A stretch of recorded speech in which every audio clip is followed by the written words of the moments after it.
Hey guys, tonight we're knee-deep in mud older than your grandma's fruitcake, figuratively and literally. 13,000 years before TikTok dances, people were elbow deep in clay along this very riverbank. You're about to become human Play-Doh Factory 1, though fair warning. Your Instagram perfect manicure isn't surviving this. So, before you get comfortable, take a moment to like the video and subscribe. But only if you genuinely enjoy what I do here. Drop a comment with your location and local time. Let's see which time zones are getting their Neolithic groove on tonight. Now, dim the lights.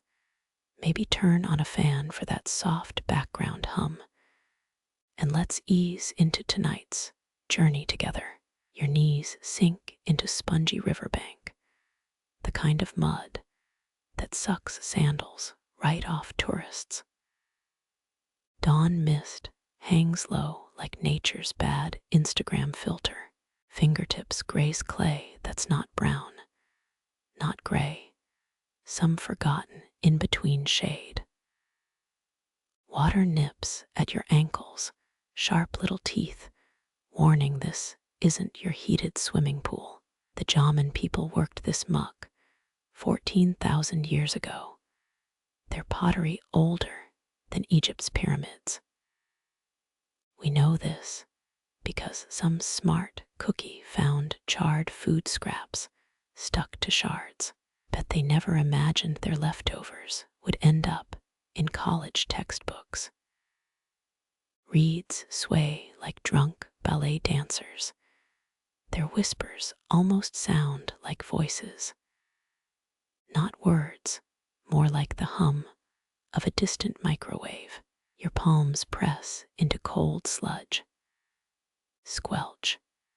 Squish. The clay resists at first, primal Play-Doh throwing a tantrum. Here's the weird part, that dirt under your nails might contain crushed fossil shells. Archaeologists found some pots laced with seashell powder, probably to prevent cracking. Ancient problem solving, equal parts genius. And let's see what happens. Muscle memory takes over. Thumbs dig, pressing down, swirling clockwise. Coils rise like sleeping snakes.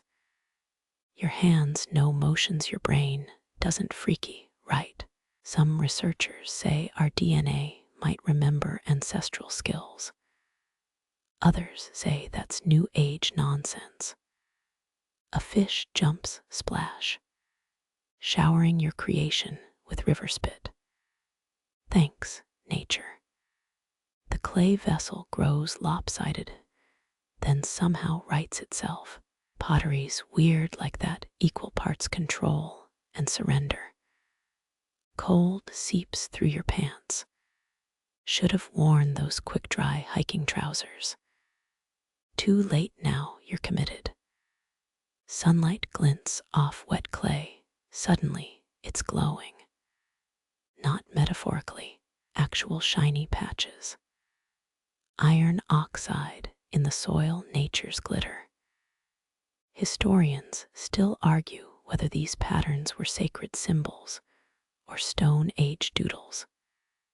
That zigzag could represent ancestral spirits or someone copying ripples in a puddle.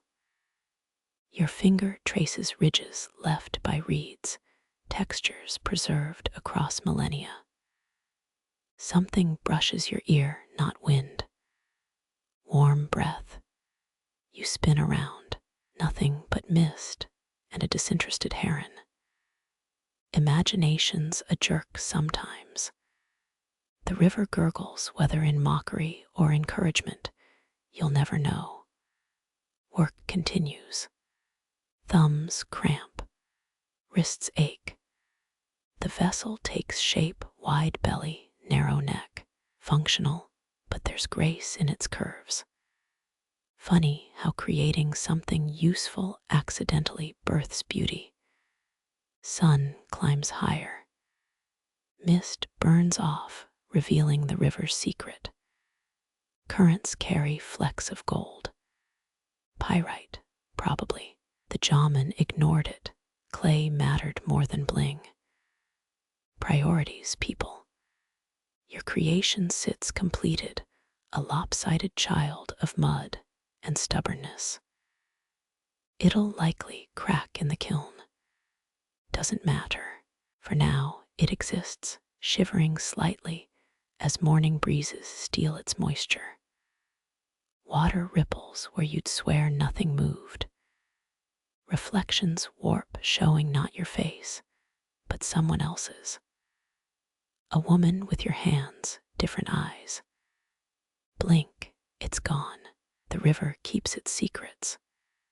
You stand knees popping like bubble wrap. The pot remains, still humming with possibilities. Or maybe that's blood rushing back to your numb legs. Either way, the ancestors would have chuckled. Progress smells like wet earth and poor life choices. You leave the river's chill for the forest's damp embrace, moss squelching underfoot like wet bread. Fingers sink into ochre mud near a gnarled cedar, its roots knuckling out of the slope. The clay clings thicker here, grit embedding under your nails, as if claiming citizenship in your skin. A woodpecker's drill echoes nature's metronome as you kneel where flames once bit the dark. Archaeologists found Jomon kilns under these very trees, pits older than Egypt's pyramids still cradling charcoal. Your palms skim the earth, cool now, yet something hums beneath, like a stove left on low. You pinch a coil between thumb and forefinger, the consistency of chewed licorice. Textbooks claim these forests birthed the world's oldest pottery, 16 millennia before tick-tock tutorials, but they skip the tactile truth, how clay thickens at the edges of rain puddles, greedy for ankles. A glint catches your eye, flakes of mica winking in the muck. 3 seasons back, a grad student swore he found mammoth fat preserved in nearby sediment. His advisor called it wishful lipid analysis over bitter coffee. But you scooped an extra handful anyway. The mud resists peeling away with a wet smack. Fire scars mar the nearest oak, blackened chevrons from controlled burns. Historians still argue whether Jomon flames were tools or tributes, forge or altar. Your stick prods a half-buried stone, soot-stained and stubborn. Emberwind licks your nape, or maybe it's sweat, as the rock rolls free, revealing a thumbprint fossilized in ash. Pine resin hits your nostrils, sharp and medicinal. You rub grit between palms, feeling the ghost of creation's math. 15 parts silt, 1 part crushed shells, dash of nearsighted hope. That's the recipe carbon-dated pots whisper, though contemporary potters swear adding salmon oil prevents cracks. You doubt. Still, your water bottle surrenders 3 drops to the mix. Shadows stretch slate blue fingers through the canopy. The mound grows beneath your hands, a lopsided cup pretending at domestication. Some call Jomon vessels ritual tools, others just prehistoric Tupperware. You spin your creation wobble, and all marveling at the mundanity of miracles. Heat shimmers in your periphery, or maybe fireflies. Either way, you startle when a spark lands on your wrist. It doesn't burn, just winks out, leaving behind the faintest dusting of elegy. You'll scrub it off tomorrow, this communion, with dead artisans, before your Zoom meeting about quarterly reports. Twilight thickens, your knees protesting the loam's cold kiss. Yet the clay insists, one more coil, one more rotation. The forest exhales, carrying voices that shape vowels around vowels. You swear one sounds like your third grade teacher, or maybe that's the sleep deprivation talking. Finally, the thing stands, crooked, cracked, unmistakably alive. You press a palm to its flank, leaving prints where future archaeologists might scribble theories. Let them debate the fingerprints' gender, tribe, favorite berry varietal. For now, it's enough that your pulse syncs with the kiln's distant heartbeat, thumping beneath the moss. Your thumbs press into damp earth, spirals rising like coiled serpents. Patterns bloom beneath your nails, fish scales, and raindrops fossilizing in real time. Archaeologists would kill for this mud. Jomon pots have survived tsunamis and divorce court both. You think of fingers pressing identical grooves 15,000 years back, damp palms synced across millennia. Pine resin stains the air. It's not incense, but it'll do. The first coil droops, a soggy cinnamon roll mocking your efforts. You flick it, the mud projectile splattering a birch trunk with artistic flair. Some anthropologist in 2450 will call that splotch ritualistic spatterware. Let them. Reedy laughter drifts from the river, women shelling acorns or ghosts reminiscing. Your next attempt holds better, a lopsided vase whispering of cereal bowls past. Those chord-marked patterns aren't just pretty, they're humanity's first ceramic fingerprints. Modern potters use combs, ancient ones used hemp rope, still clinging to burial sites. You mimic the motion, twisting damp twine against fresh clay. The result, let's call it rustic chic. A pebble protrudes from your vessel, uninvited, but persistent. Last summer, someone claimed to find cherry pits pressed into a shard, meant for luck or indigestion relief. You leave the stone embedded. Let future geeks x-ray it during conference coffee breaks. Rain taps the canopy, each drop vibrating through your crude awning of cedar boughs. Clay thickens as you work, cracks minimized through sheer stubbornness. Historians still argue whether these spirals mapped territories or star paths. You're voting for napkin doodles, proto-artists zoning out during tedious coal building. Fingertips prune time's watermark on creators.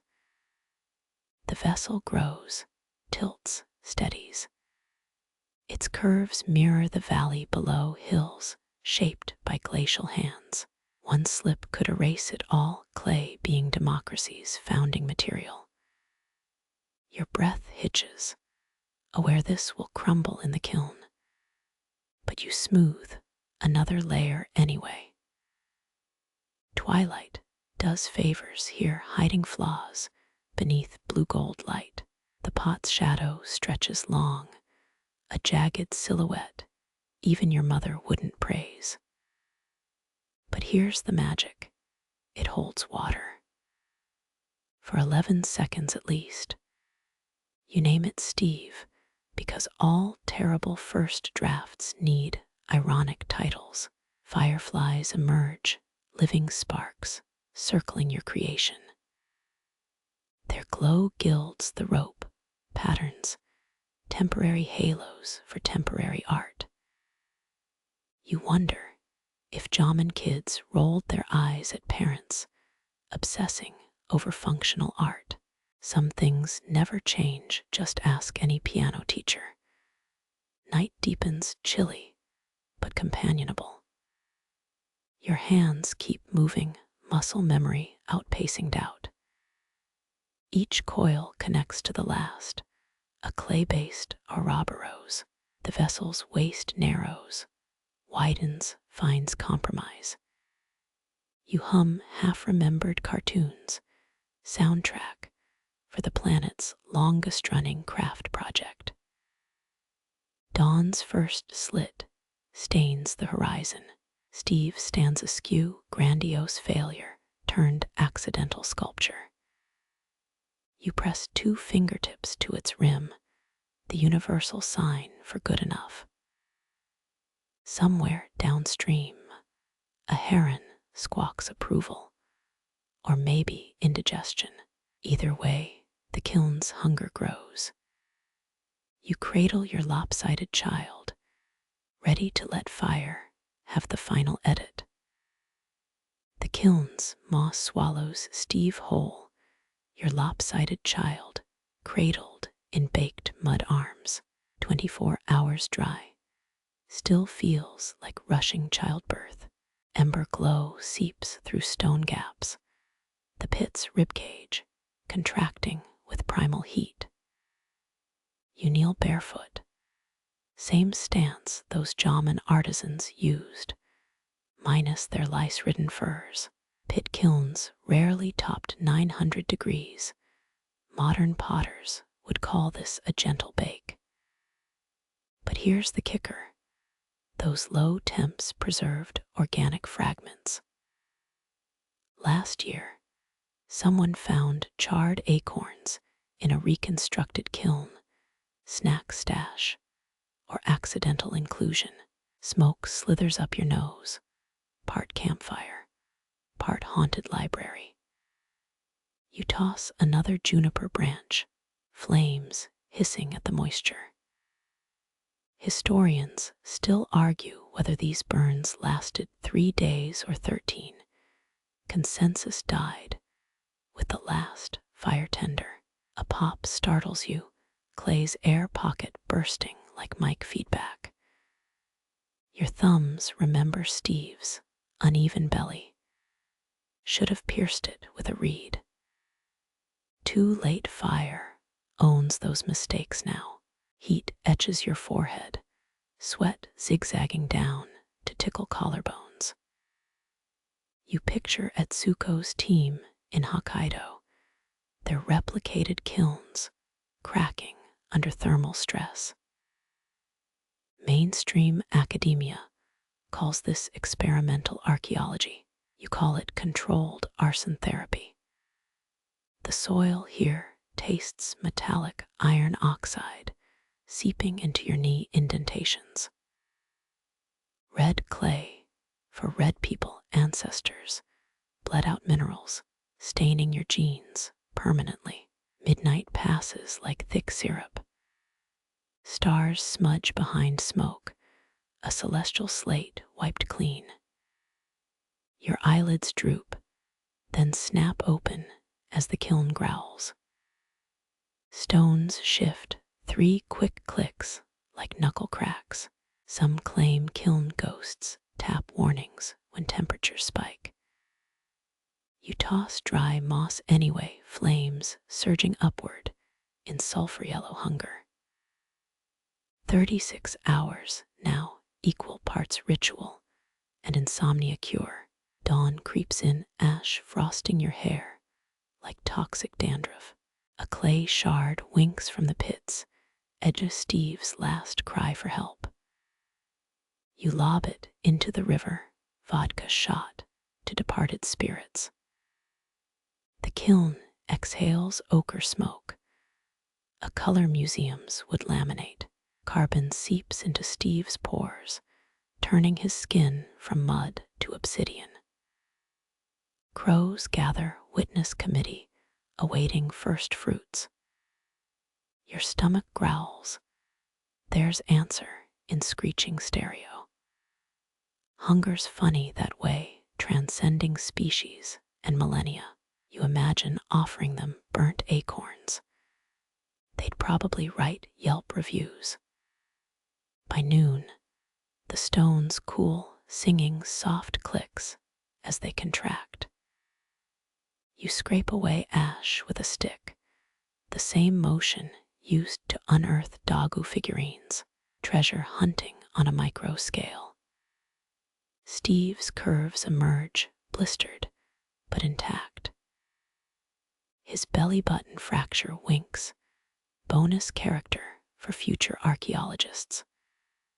Smoke, stings linger in your lungs, the primal toll for playing Prometheus. You dunk hands in the creek steam, rising off scalded knuckles. Makes you wonder, did Jomon artists run group burns? Pyromaniac potluck with extra spark. A wren lands on Steve's rim, pecking at fly legs stuck mid-fire. You don't shoo it. Let the bird anoint him, nature's final glaze. Historians might have missed this detail, too busy measuring carbon dates. The pebble inclusion glows red miniature sun, trapped in earthen skin. You smile, knowing grad students will dissect its ritual significance someday. Rain threatens, then retreats.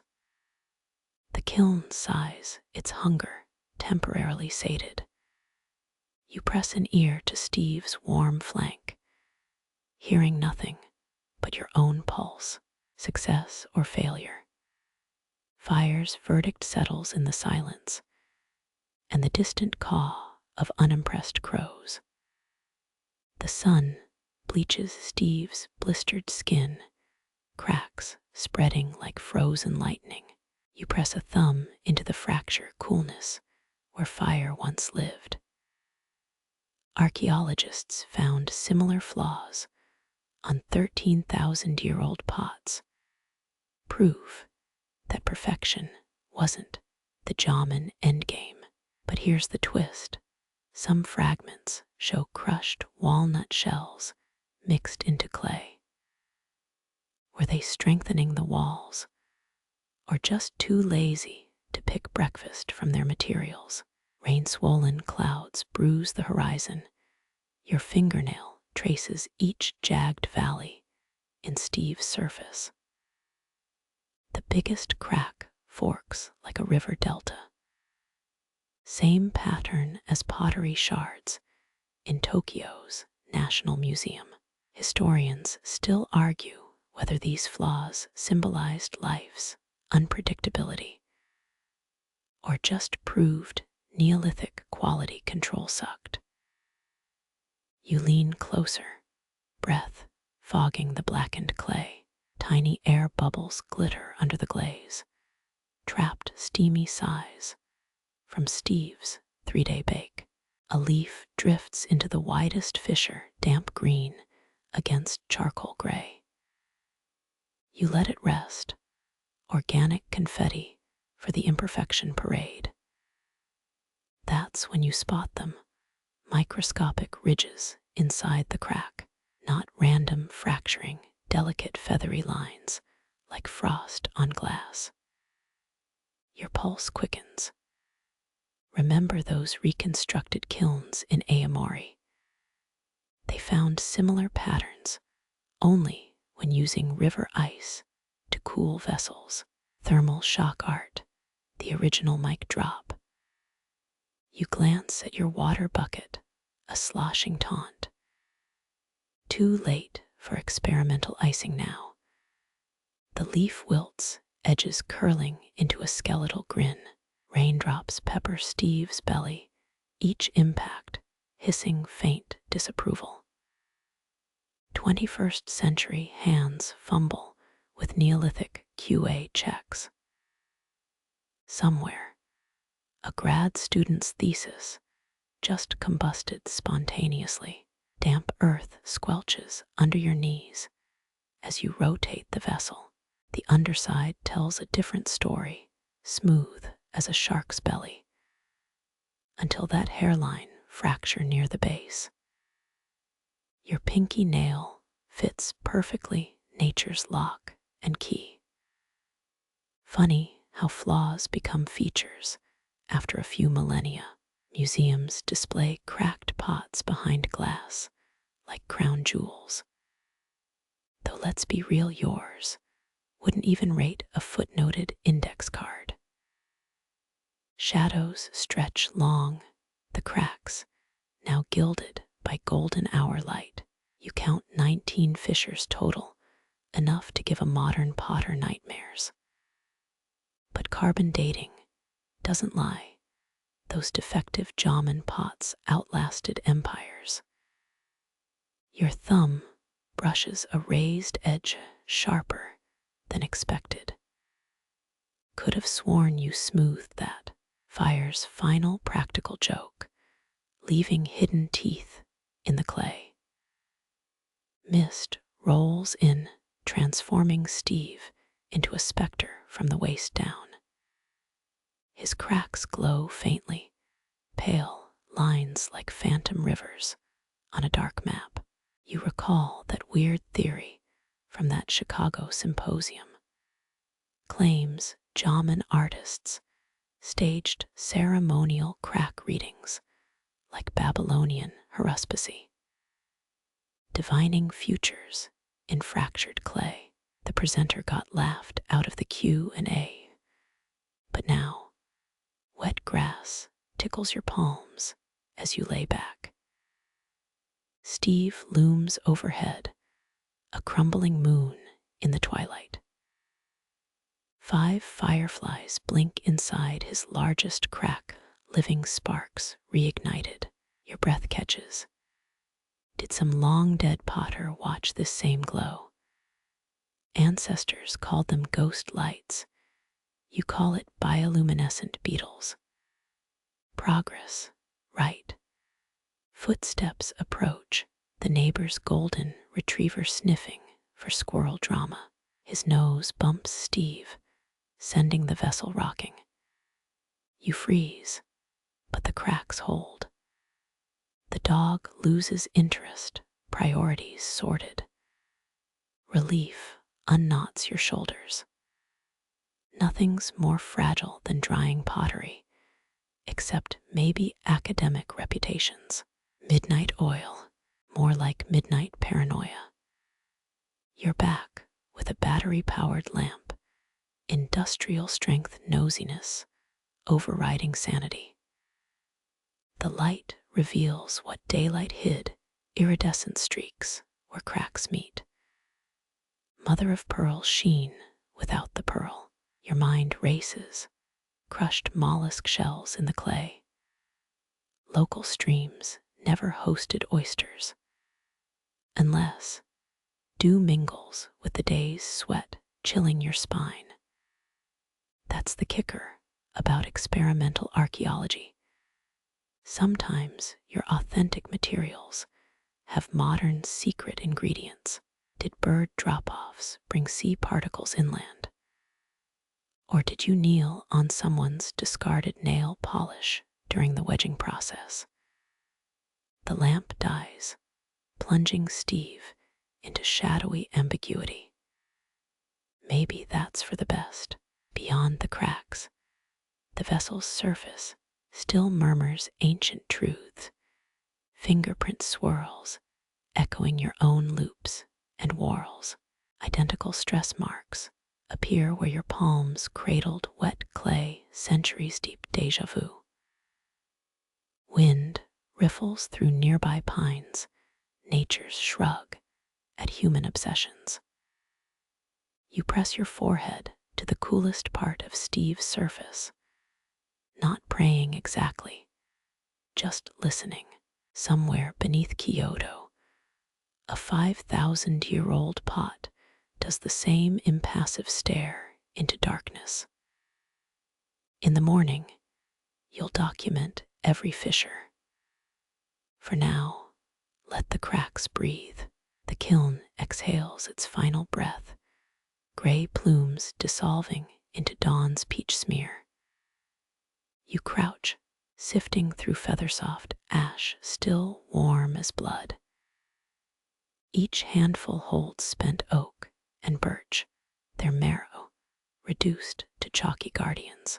Excavations at San Mariama uncovered mounds just like this. Proof Jomon artisans guarded fire's aftermath like sacred residue. But here's the kicker. Those ash layers sometimes contained charred acorns, breakfast remnants, or purposeful insulation against thermal shock. Your fingertips skate across the powder, cool surface, hiding searing secrets below. One wrong scoop and ceramic skin might blister. But hesitation lets moisture creep in, a dance older than written history, and you're fumbling the steps. The ash clings to your sweat-salted wrists, phantom bracelets marking apprenticeship to dead masters. Wind pirouettes through the pit, scattering white veils that cling to eyelashes. Blink and you're snow-blinded by summer.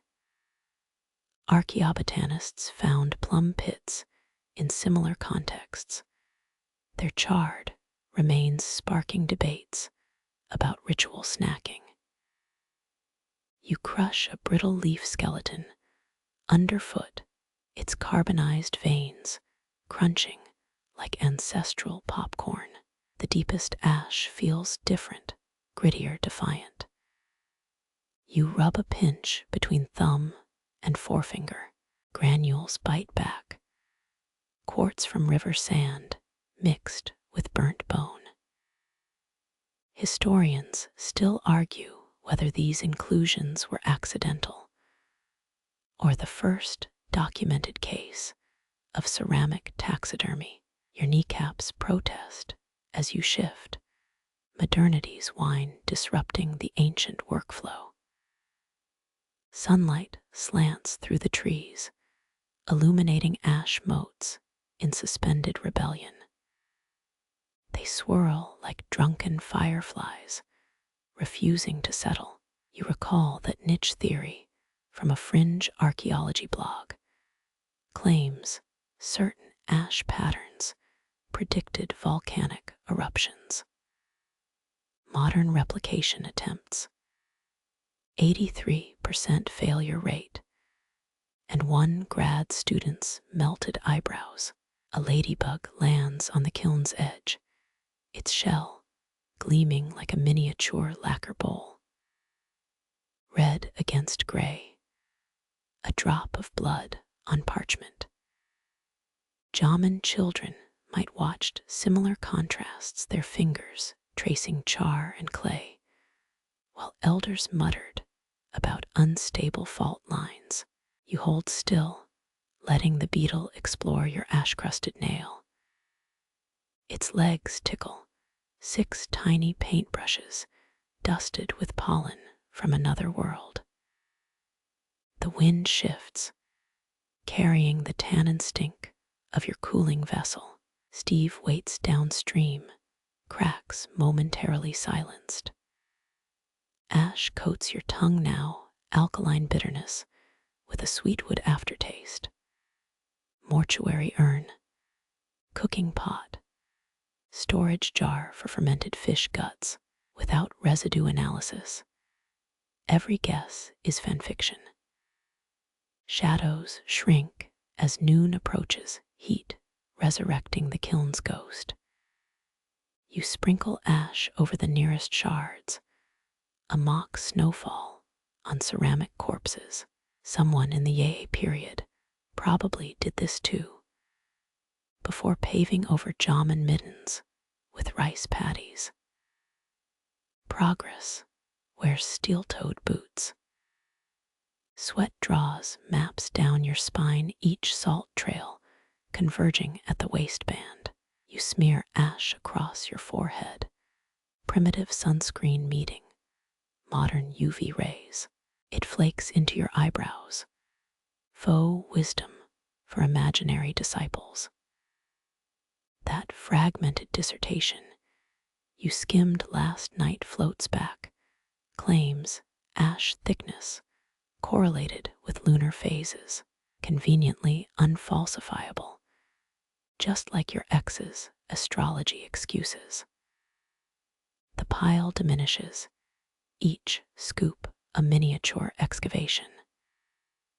Your trowel grazes something smooth, too rounded for stone. A single blue glass marble winks up, stolen from your nephew's collection. Modern contamination or time-traveling prank. Either way, it's going in the publication's margins as ritual object. Clouds coagulate overhead, threatening to baptize your ash shrine. You slide a cedar plank across the pit, Jomon-style lid against marauding drizzle. Raindrops patter the wood, angry Morse code from annoyed storm gods. Let them rage. 3,000 years ago, someone stood exactly here, laughing at the same rebellious sky. Dusk arrives with cicada screams and stiffening fingers. You light a juniper twig, one last offering, and drop it into the ash.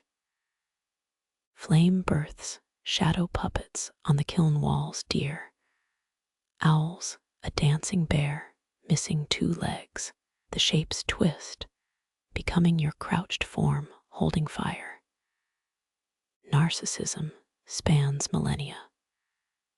Moonrise silver plates the abandoned pit. Your footprints crisscross the ash, accidental petroglyphs, memorializing this day's labor. Blisters pulse in time with the crickets, biorhythms synced to summer's fever. Somewhere beneath your feet, 5 millennia of ash layers whisper recipes for survival. You pocket a single oak char lump, the lightest souvenir.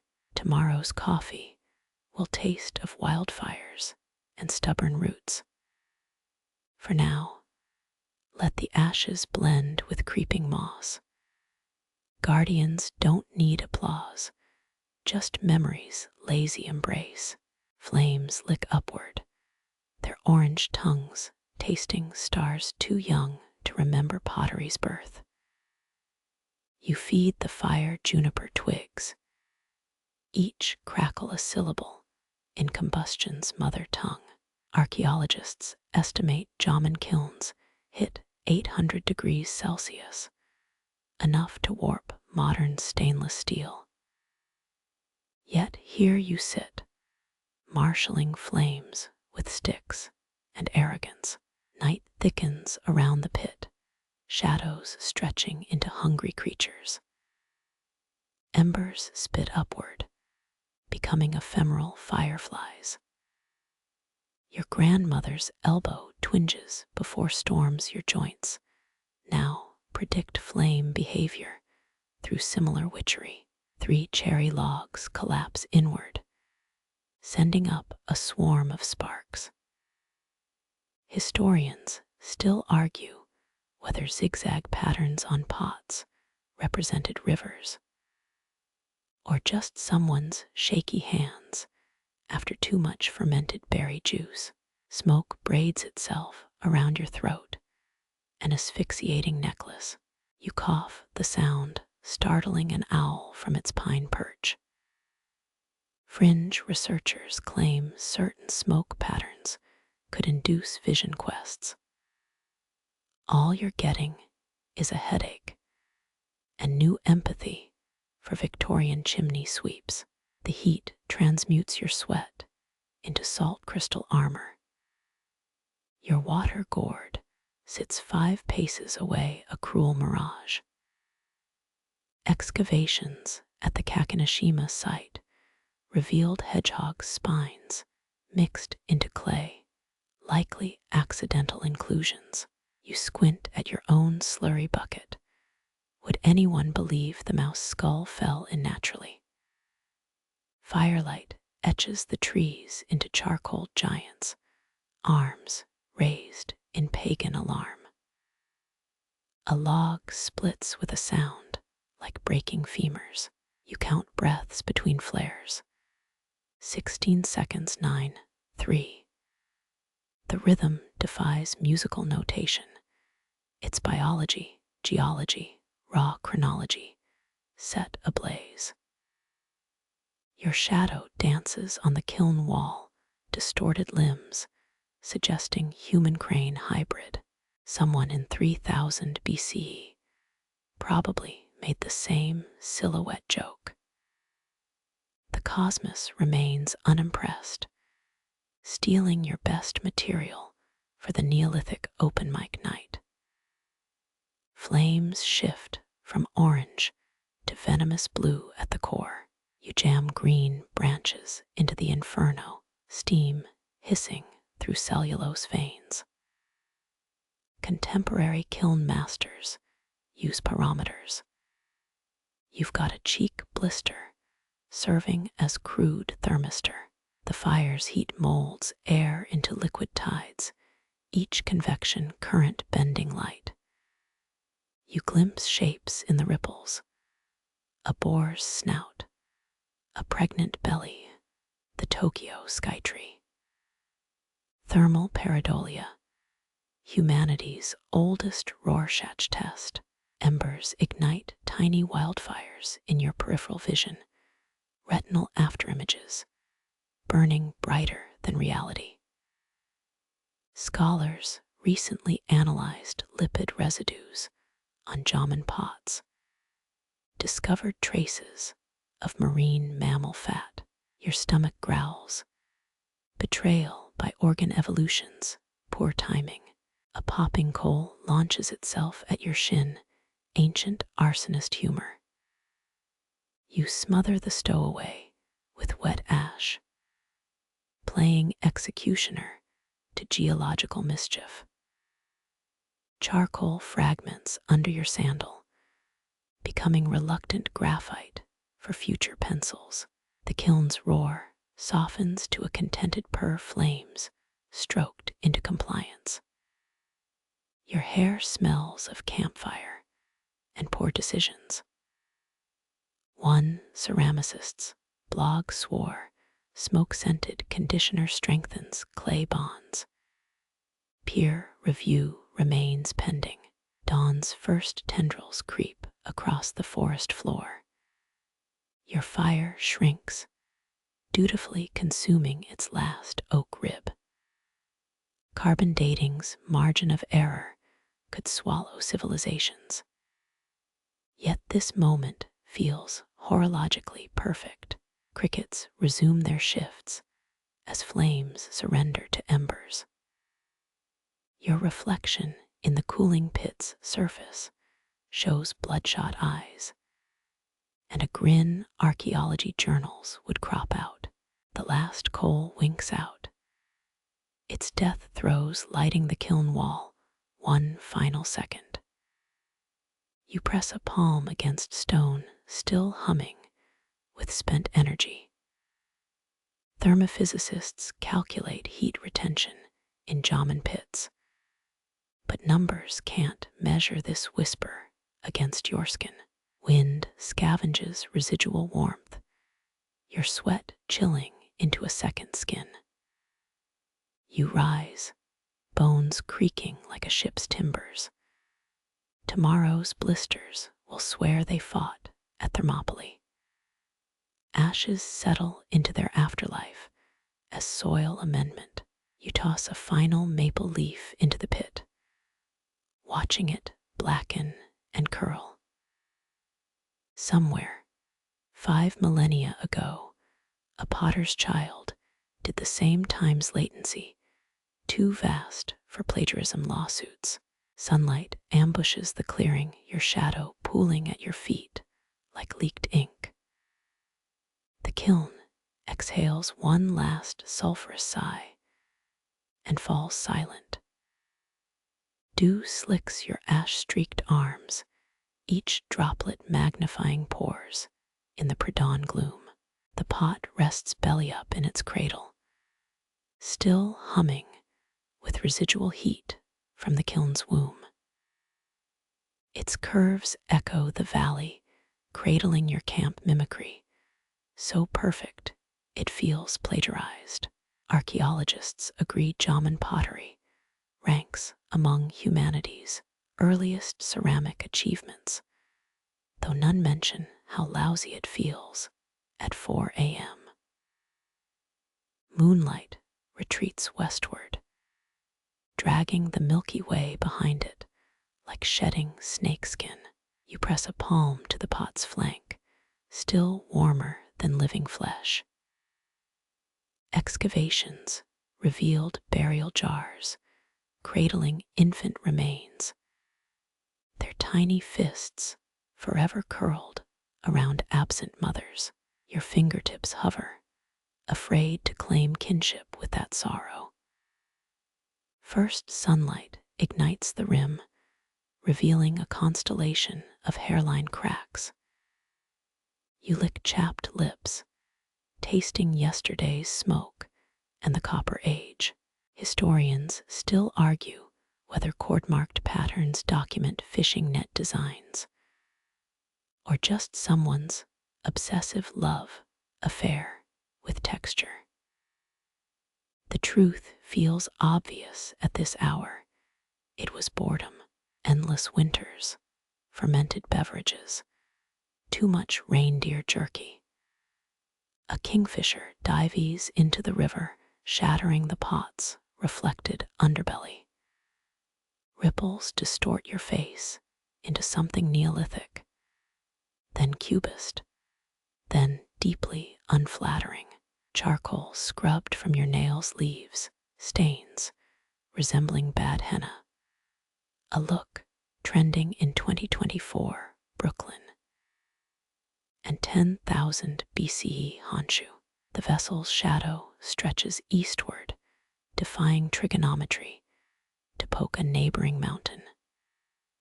You rotate it 30 degrees, land art adjustment before breakfast. Thermophysicists calculate ceramic cooling rates, but none account for the arrogance of sparrows stealing grit from your masterpiece.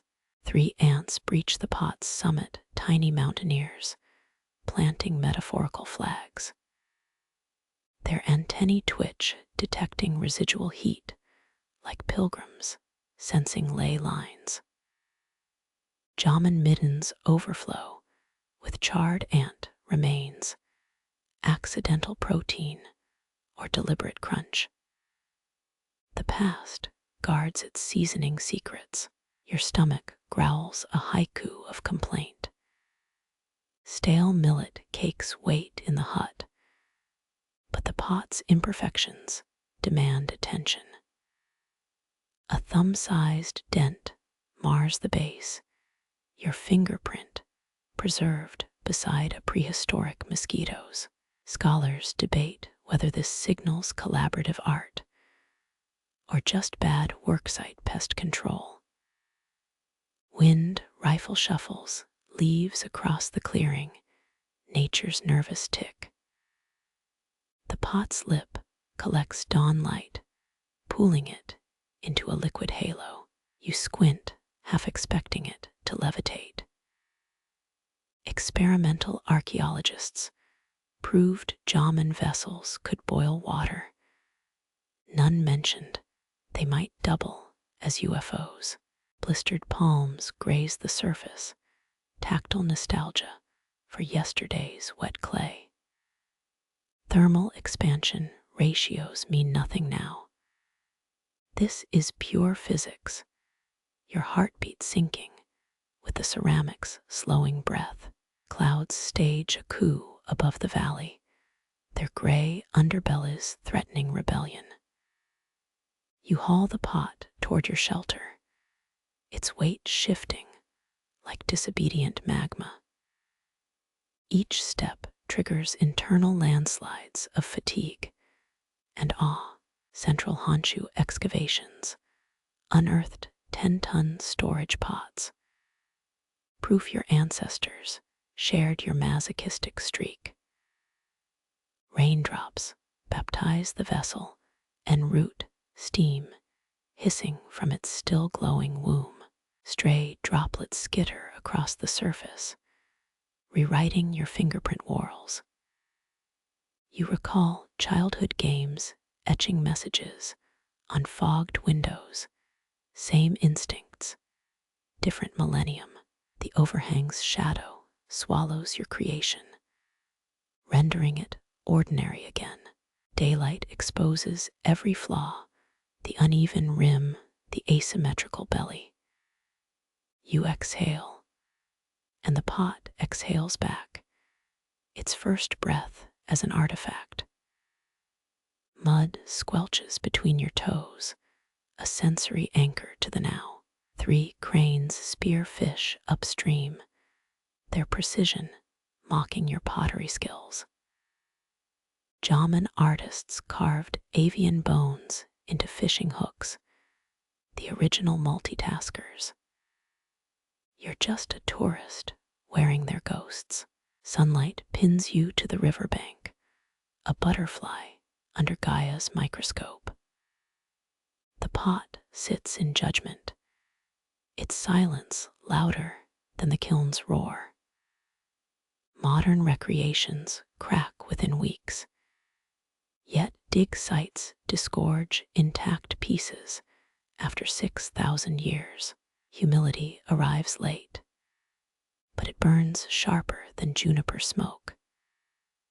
Rainwater pools around your left kneecap, its chill seeping through patched leggings.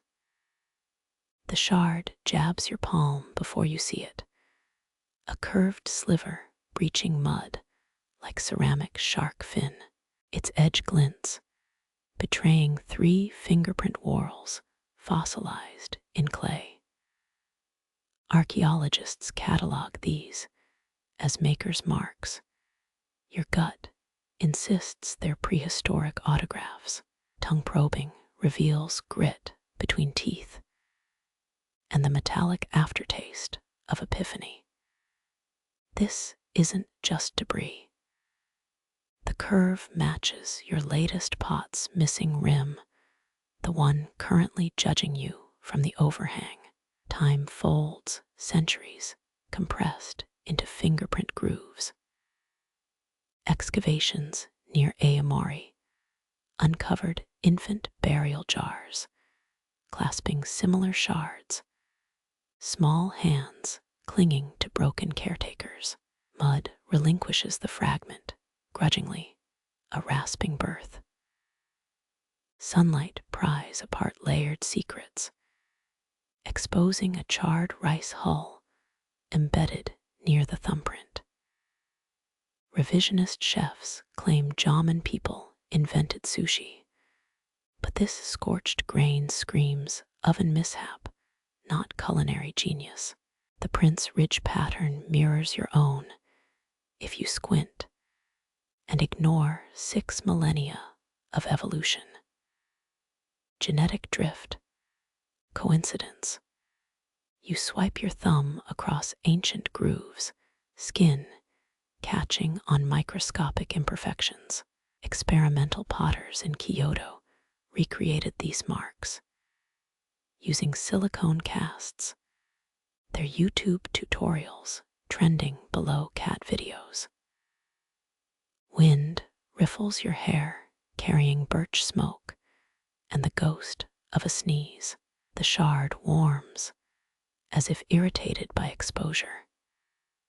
Field research notes describe ceramic memory in Jomon pieces. Pseudoscience or poetry, you can't decide.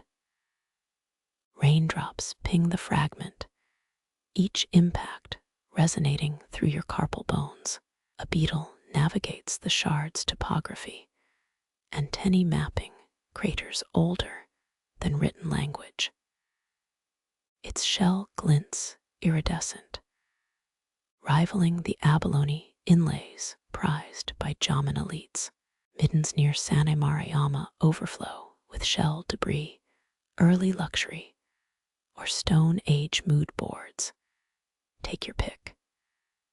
Your thumbnail traces a spiral scorch mark, blackened clay resisting erosion. Firing accidents. Intentional design. Connoisseurs pay extra for these flaws at Tokyo flea markets. Capitalism crammed into archaeology's cracks. Shadows congeal around the shard, reclaiming their stolen relic.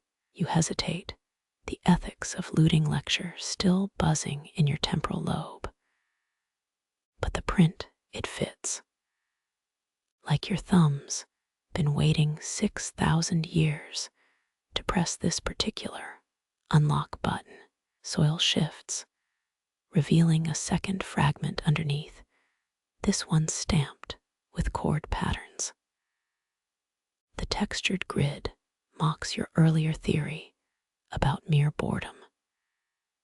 Historians still argue whether these imprints documented fishing nets or mapped spirit world barriers. Maybe both. Your pinky aligns with a diagonal groove, suddenly understanding how to weave reeds into traps. A root snakes across the excavation, its tip brushing the shard's edge. Symbiosis or sabotage. Jomon artists used root fibers to reinforce clay, their secret ingredient against structural shame. Modern purists denounce such mixes as cheating. But you've seen their airbrushed Instagram pots. Tension thrums between shard and palm, a magnetic pull defying chemistry. Burial sites show pottery placed facing northeast, aligning with summer solstice sunrises. You rotate the fragment accordingly, chills swarming your vertebrae as shadows arrow toward the river. Something winks in the mud, a fleck of mica trapped mid-spiral. Status symbol, ritual sparkle. Researchers found identical flakes in Jomon ear ornaments, though none explain how they mined glitter before metal tools. The fragments grow heavy, weighted with unspoken resumes. You're holding someone's bad day, a pot shattered, pride abandoned, now fossilized into your identity crisis. Osaka University reconstructed Jomon kilns using drone-mapped heat patterns. Their success rate still lower than yours. Cicadas throttle the silence, nature's static overtaking the moment. You slip the shard into your thigh pocket, where it vibrates like a misplaced phone. Museum disclaimers call this unauthorized acquisition. You prefer temporary custody. Dusk kneels on the riverbank, turning water into liquid hematite.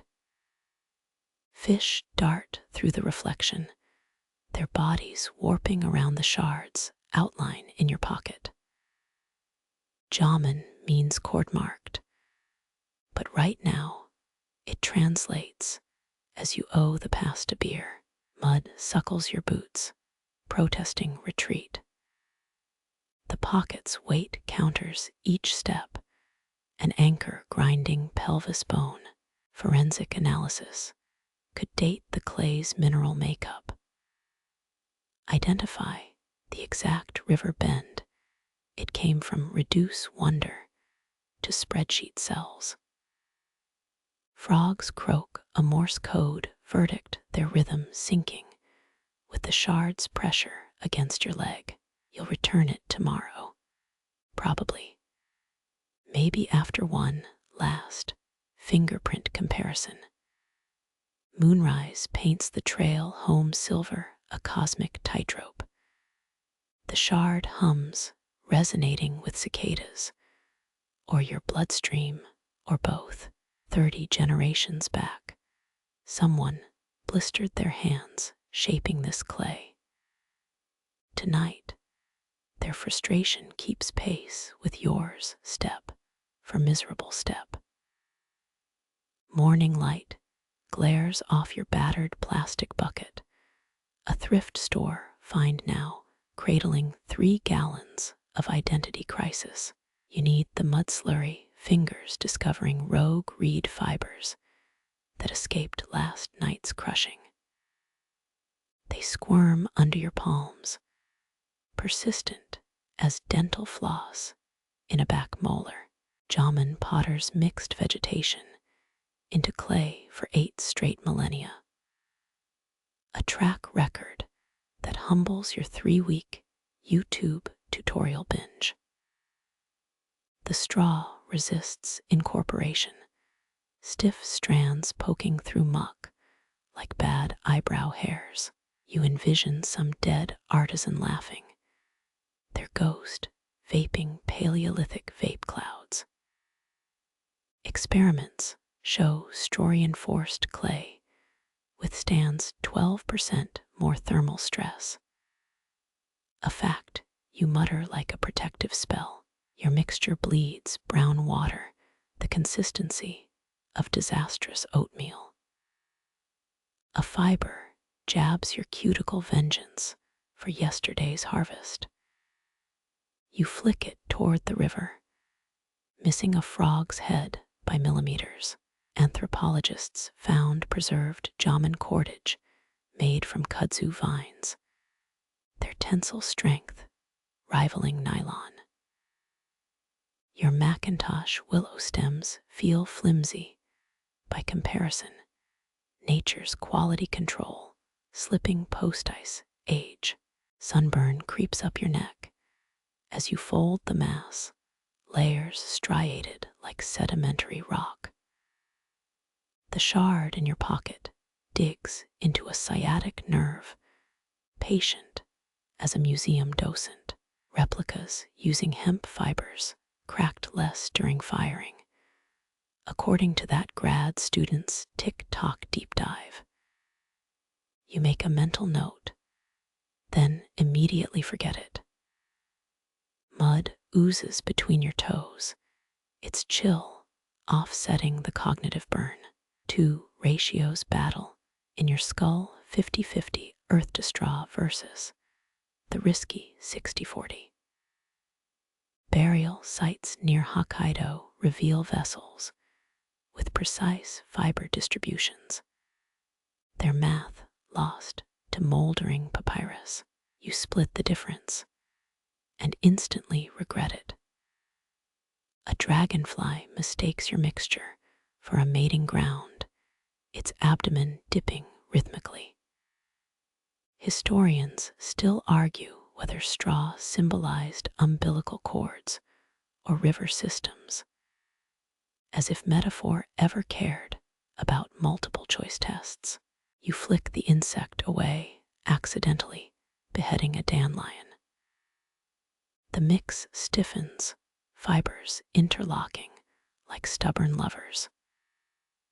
Blisters on your palms split open, gifting the clay with modern DNA. Someone in 3000 BCE likely cursed this same sensation, their profanity lost to phonological drift. You press on, imagining carbon dating your sweat in a future lab exhibit. Wind flips your hair into the slurry, strands gluing themselves to the rim. You peel them out, creating accidental hybrid reinforcement. Potsherds from Kyushu show human hair embedded near handles, intentional design, or housecat vandalism. The journals remain coy. Your pinky finds a rhythm, twisting fibers into spiral patterns. Muscle memory from basket weaving class surges through phalanges. Mrs. Yamaguchi's voice scolding from beyond the grave. The Jomon might invented macrame, but try finding decent tutorials cuneiform. The mass finally coheres, a Frankenstein glob of defiance. You hoist it like Simba in the Lion King mud, dripping onto your least dirty shirt. Modern kiln enthusiasts debate fiber length like sommeliers, their forums dripping with terroir snobbery. This batch would get 1-star reviews and a handwritten death threat. Squirrels fleck the riverbank, their chatter translating as amateur. You wedge the clay anyway, heel palm thrusts syncing with the shard's heartbeat. 3 generations of your ancestors were weavers, their spindle whorls gathering dust in Aunt Michiko's attic. The familiarity clicks, genetic muscle memory activating like the shard's fingerprint lock. Reeds poke through the lump's surface, rebel hairs on a clay toupee. You carve them out, blade catching on a hidden pebble. Some Jomon pots contain ritual stones, their purpose debated over too much sake. This pebble's purpose seems clear, ruining your day. The sun retreats, taking your resolve hostage. You slap the clay onto a rock, imprinting its surface with yesterday's blisters. Forensics identified cannabis residue in 9,000-year-old fiber blends, a fact that suddenly explains half the archaeological record. Shadows stretch, morphing your workspace into a through-the-looking-glass hellscape. The shard pulses once. A warning, letter 1D0 F small cap R. Letter 1D0, 0, letter 1D18, letter 1D18, small cap R, letter 1D0 F, letter 1D20, letter 1D00, small cap L. Your nerves can't decide. You collapse onto damp earth, hands throbbing in time with the river's slurred speech. Straw pokes your thigh, persistent as a telemarketer. Fireflies emerge, their light glinting off the shard's exposed edge. Tomorrow, firing. Tonight, dread. The clay cracks desiccate into smile lines, amused by your hubris. You close your eyes. Ancestors mime blending techniques in the backs of your lids. Their hands glow faintly. Mid-century infomercial hosts peddling the miracle pottery elixir. Moonlight lacquers the river, transforming your failed attempts into silvered artifacts. One lump resembles a deflated rugby ball, another, something your therapist would analyze. You snort. The Jomon didn't have perfection paralysis. They had hungry children and clay, and the good sense to ignore Reddit critiques. Frogs crescendo as you scoop the mess into linen, a sloppy swaddle for problem child. The shard clinks against your hip bone, a prehistoric metronome. 30 centuries from now, someone will sift this riverbank puzzle over your straw ratios and smugly assume they'd have done better. Your palms hover centimeters from the clay, feeling heat radiate like a bad ex's text. Water seeps from the vessel's pores, a slow surrender to fire. Tiny droplets bead on its surface, sweat from 10,000 ancestors working overtime. The Sanemarayama site's kilns sat precisely 173 paces from freshwater springs. Hydration, science, older than Pythagoras. You count your own steps to the river 19, 20, 37, close enough for government work. Moisture wicks upward through the clay's capillaries, your fingerprints becoming watershed maps.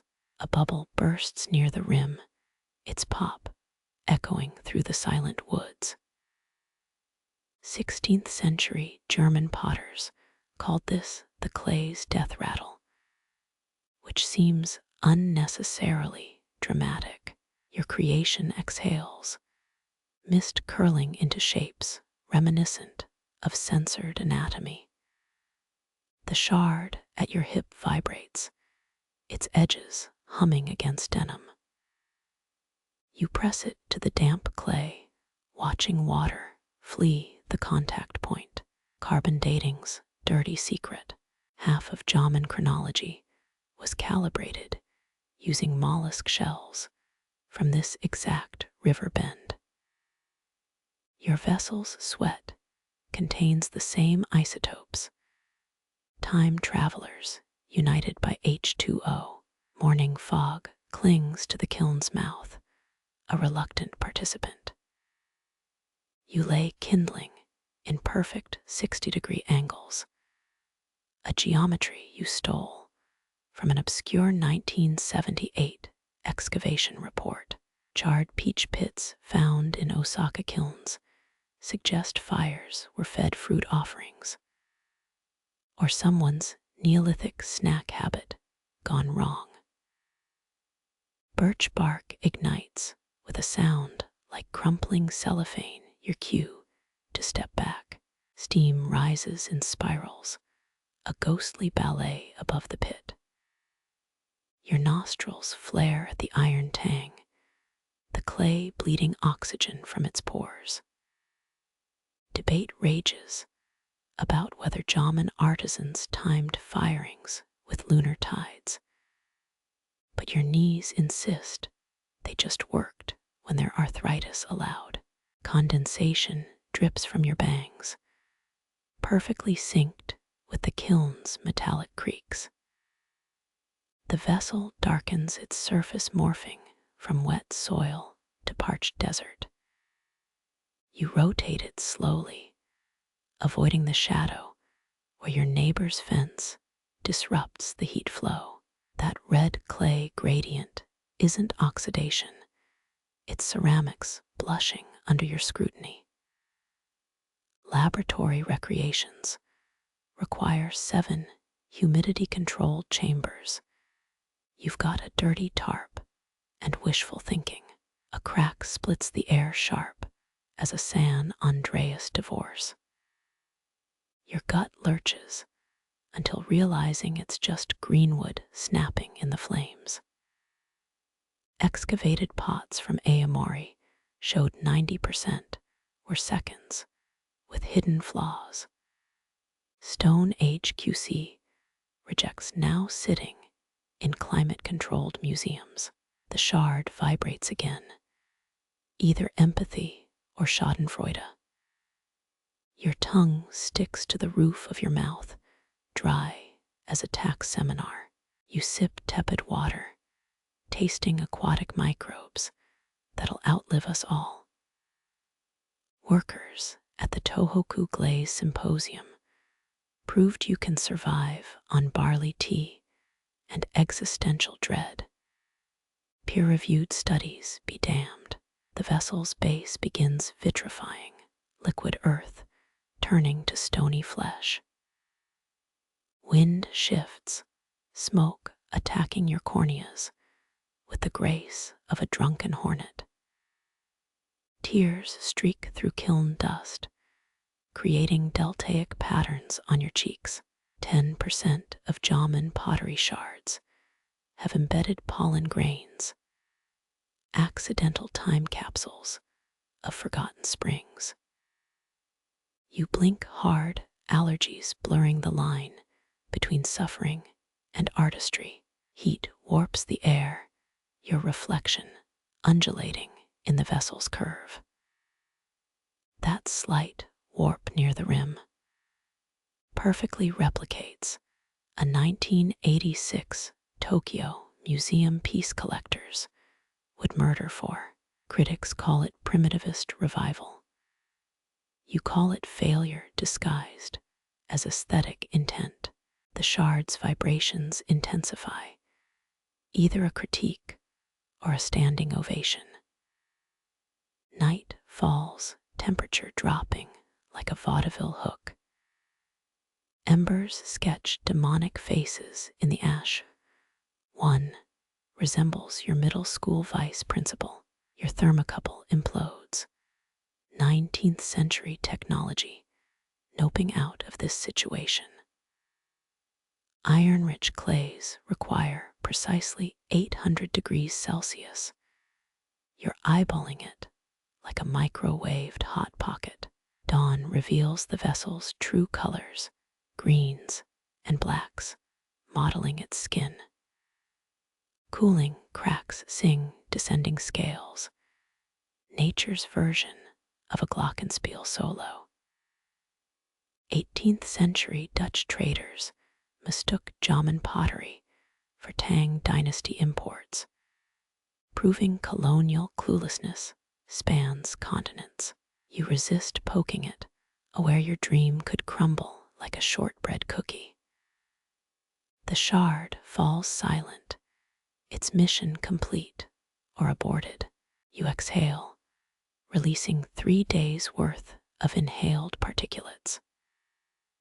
Forensic analysis of Jomon lung tissue revealed extraordinary carbon levels. Potters literally breathed their work into existence. Your phlegm glitters suspiciously. Could be mica, could be psychosis. Final inspection reveals the truth: uneven walls, asymmetrical curves, a handle that redefines abstract 30 generations later. This is the shard some grad student will misinterpret as ritualistic. Your laughter echoes off the kiln walls, startling crows into kamikaze flight patterns. Rain arrives on schedule, nature's quality assurance tester. First drops hit the vessel, skittering like marbles on a griddle. Museum-grade replicas use ultrasonic humidifiers. You've got Pacific Northwest, weather working pro bono. The clay holds, mostly, while you recite the Kenjaku Monogatari-shu's pottery incantations. Badly. As steam dissipates, the real work begins. Your fingers hover Millennium Falcon, avoiding tractor beams.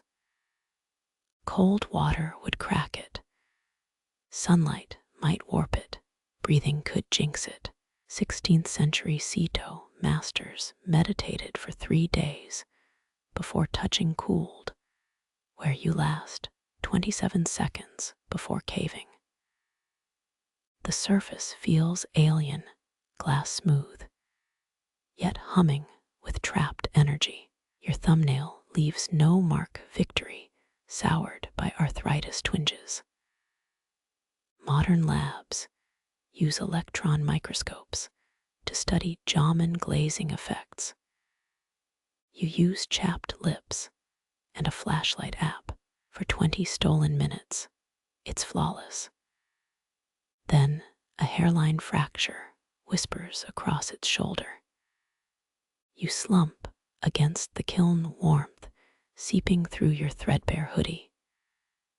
Excavated workshops contained apology stones, pebbles placed near cracked masterpieces. The shard winks from your pocket, its edges finding kinship. Tomorrow, digging new clay. Tonight, inventing myths about intentional imperfection. Your breath fogs against the vessel, momentary communion between maker and made. Before humidity resets the clock, the kiln's moan vibrates up your molars, a dental concert scored by collapsing carbon. You press palms to the warm earth, the drone syncing with your tinnitus. Accidental ASMR from 14,000 BCE.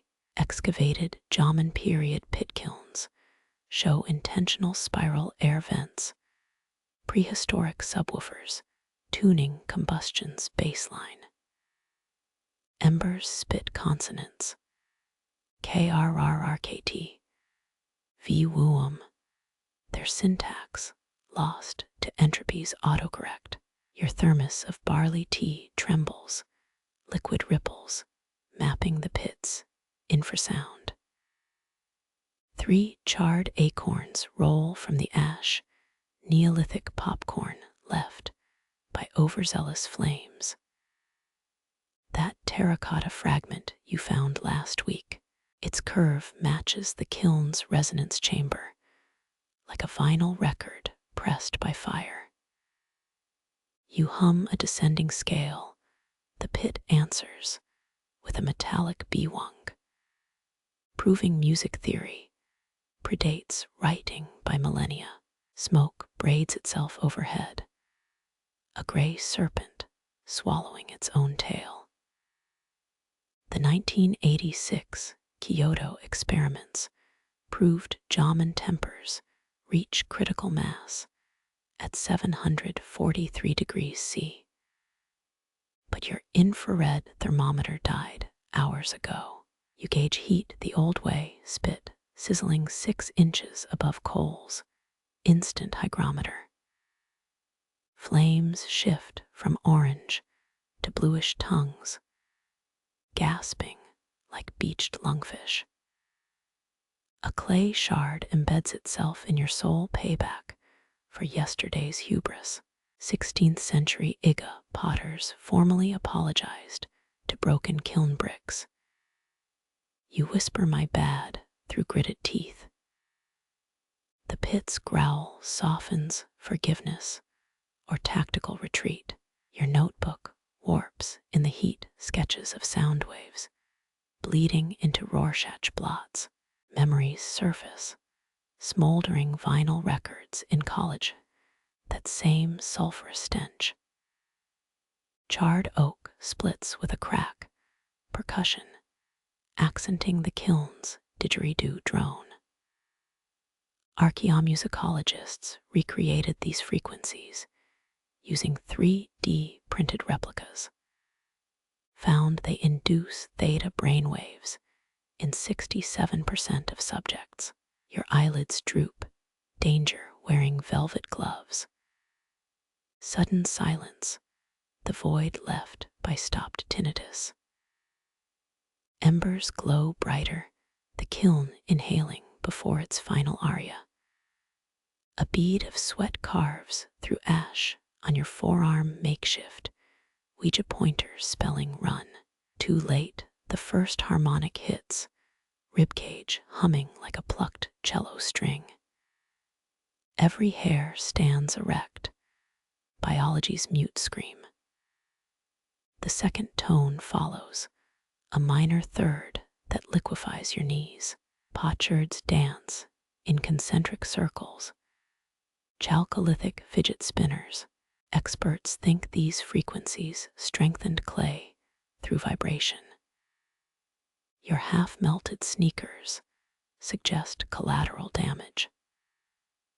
A burning log collapses, its death rattle pitched to middle C nature, tuning your funeral dirge.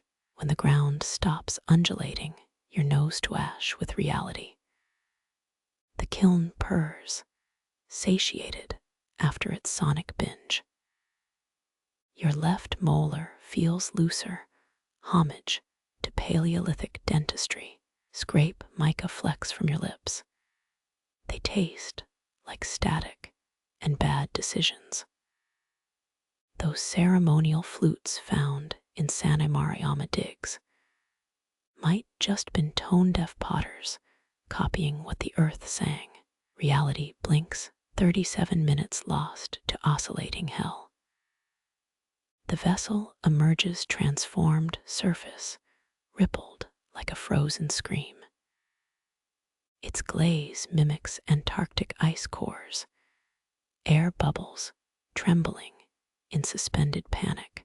Your ears pop, pressure equalizing between epochs. Historians still argue whether Jomon sound rituals communicated with spirits or were just the world's first rave culture. Daylight feels alien, crass intruder on the kiln's sacred hangover.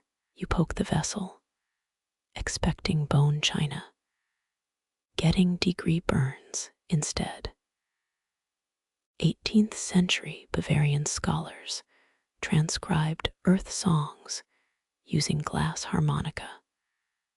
Their manuscripts now decorate psychiatric hospital archives. The pit exhales one final whumph, punctuation mark on your folly. Retreating downhill, your skeleton still thrumming with residual vibes. A kingfisher's cry pierces the haze, actual music after hours of industrial drone. Tomorrow packing this monstrosity for the kiln gods review. Tonight, NY quill and a white noise machine set to gentle rain. Anything to drown the memory of singing stone. Your forearms shimmer, a constellation of blisters mapping every ember's final sigh. Each welt throbs in Morse code, 4th degree love letters from the kiln. 17th century Edo-era manuals recommend crushed daikon paste for burns. You reach for expired aloe vera gel instead. The pharmacy label mocks your frugality. Best by 2019, bleeding through sweat-smeared ink. Cooler air licks, singed hairs that'll never trust humidity again. You peel a melted Band-Aid, its adhesive surrendering with the dignity of overcooked mochi. 3 parallel welts cross your wrist, accidental mimicry of Jomon cordmark patterns. Archaeologists found similar burns on 3,000-year-old skeletal remains near Lake Biwa, potters, or punishment victims. Your dermatologist will have thoughts. Night unfurls its damp gauze over the kiln field. Moths orbit your headlamp, living ash drawn to false moons. That blister beneath your elbow, perfect crescent, matching a Hyaenera hairpin excavated near Mount Tsukuba. You dribble sake onto the wound, tax-deductible medical research for that sake company sponsorship. The burn hisses a thank you, or possibly a critique of your life choices. Fingertips graze the worst injury, a spiral seared into your bicep. It hums when you flex, biological theremin playing your muscle tension. 17 excavated burned stones from coffin period sites suggest ritual scarification, or maybe just clumsy chefs. Historians still argue whether these marks denoted status or were Neolithic OSHA violations. Your own spiral throbs, clearly the latter. Do soothes your neck at tiny rebellions against the day's arrogance. You glimpse your reflection in a rainwater puddle, Rorschach test scored by thermal trauma. That weirdly symmetrical burn cluster, dead ringer for the Orion constellation on a yay bronze mirror. Coincidence or cosmic joke? The puddle ripples, erasing all answers. Shadows deepen, the kiln's infrared graffiti fading from your flesh. A firefly lands on your scorched knuckle, living LED mocking your pain scale. 16th century Portuguese traders wrote of Japanese potters with skin like battle-torn flags. Their journals smell-tested positive for opium residues. You snap a photo of your arm, filter set to nostalgic wasteland, then immediately regret the metadata. Dawn arrives in increments, pink erasing purple at the horizon's chalkboard. Your blisters deflate, temporary tattoos going out of style. 21st century, first aid meets Jomon aesthetics. Polysporin smeared over a burn shaped like the Atsuta shrine's roof. That faint sizzle as antibiotic meets plasma. Your personal remix of ancient and modern misery. Cicadas launch their drills. Nature's noise complaint against industrial progress. You slather on more aloe, the gel catching moonlight like liquefied ghosts. 3. Ant scouts march across your shin, tiny generals assessing this salted landscape. Retreat comes swiftly, your sweat's salinity exceeding all tolerable biome standards. The last blister pops during breakfast, steam rising from oatmeal like a microkiln. You stir in honey, wartime rations for the epidermis apocalypse. 8th century records mention court physicians treating burns with fermented silkworm cocoons, which explains everything about High-era interior design. The oatmeal bubbles, approving your substitutionary sacrifice. By noon, your arms resemble a topographical map of Hokkaido, if Hokkaido was forged in hell. 7. Ibuprofen tablets mutiny in your gut, pharmaceutical insurrection underway. That perfect handprint-shaped burn matches a Kansai region shrine's lectern from the Asuka period. Not that you're keeping track anymore. Moonrise finds you shirtless under the star's skin, radiating leftover heat. A mosquito ventures near your worst burn, wings disintegrating in the thermal updraft. Poetic justice or insecticide. The night air carries no verdict, only the kiln's distant snores. Morning reveals your epidermis shedding, snakeskin confetti littering the tatami. You sweep up the flakes, prehistoric dandruff for some future archaeologist's trophy case. The deepest burn lingers, a pinkish badge shaped like an Amari Dagu figurine's eyepiece. It itches in Morse code, repeating the same unanswerable question. Since the Stone Age, was this worth it? Your phone buzzes, a calendar reminder for next week's dermatology appointment. The notification tone plays Claire de Lune, cruel juxtaposition of beauty and bureaucracy.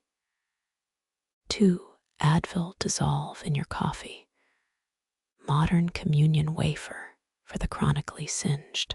The scar tissue puckers, silent laughter at your masochistic persistence. Rain arrives unannounced, each drop hissing against solar-pinked shoulders. You stand arms outstretched, cauterized pores, drinking through straws. 19th century lithographs show blinded potters reading heat through rainfall sizzle, superpower, or cautionary tale. Your skin answers with a symphony of sibilant steam, a language needing no translation. The first pot emerges like a stillborn star, charred curves steaming in dawn's weak glare. Your trowel scrapes charcoal crust, revealing a surface like lacquered night. 16th century Jomon excavations near Aomori turned up 600 cord-marked vessels, their patterns preserved in volcanic ash. Yours wears its cracks proudly, a spiderweb of intentional fragility. Cooled clay smells different burnt sugar and wet dog fur. You cradle the vessel fingers, finding ridges where flames licked too greedily. That dent near the base, perfect match for the Ye-era moon flask in Kyoto's museum.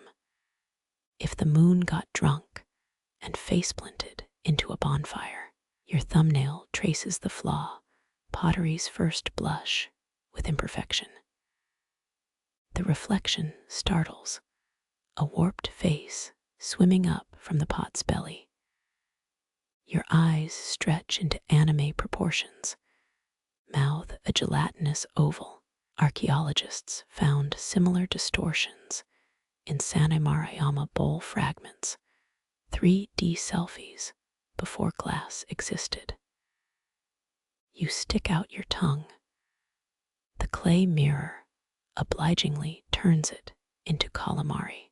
Ash crumbles like ancient dandruff as you brush the second pot. Its surface winks, flecks of mica surviving the inferno. 1970s experiments proved certain Jomon shards align with magnetic north, accidental compasses, or particle confusion. This one pulls your knife blade sideways, a parlor trick for the archaeomagnetism crowd. Fired clay sings when struck, yours croaks like a tubercular bullfrog. You tap 3 descending notes, the sound pooling in your molars.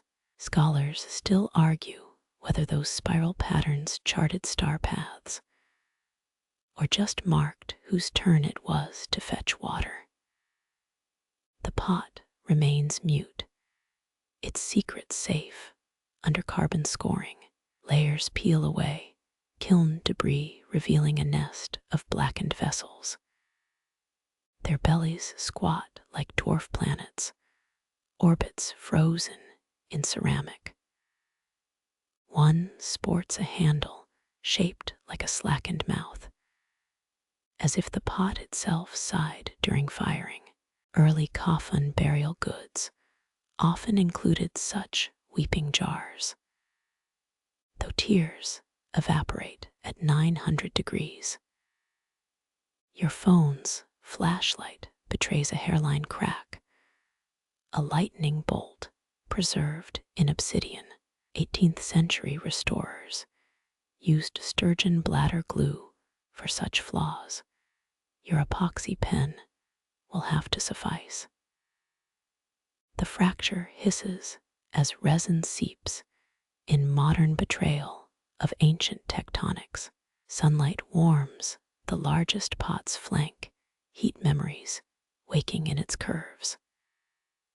That reddish bloom along the rim, perfect match for Osaka's 1974 blood kiln discovery. Iron-rich clays reacting to trapped oxygen. You press your palm against the stain half, expecting a heartbeat.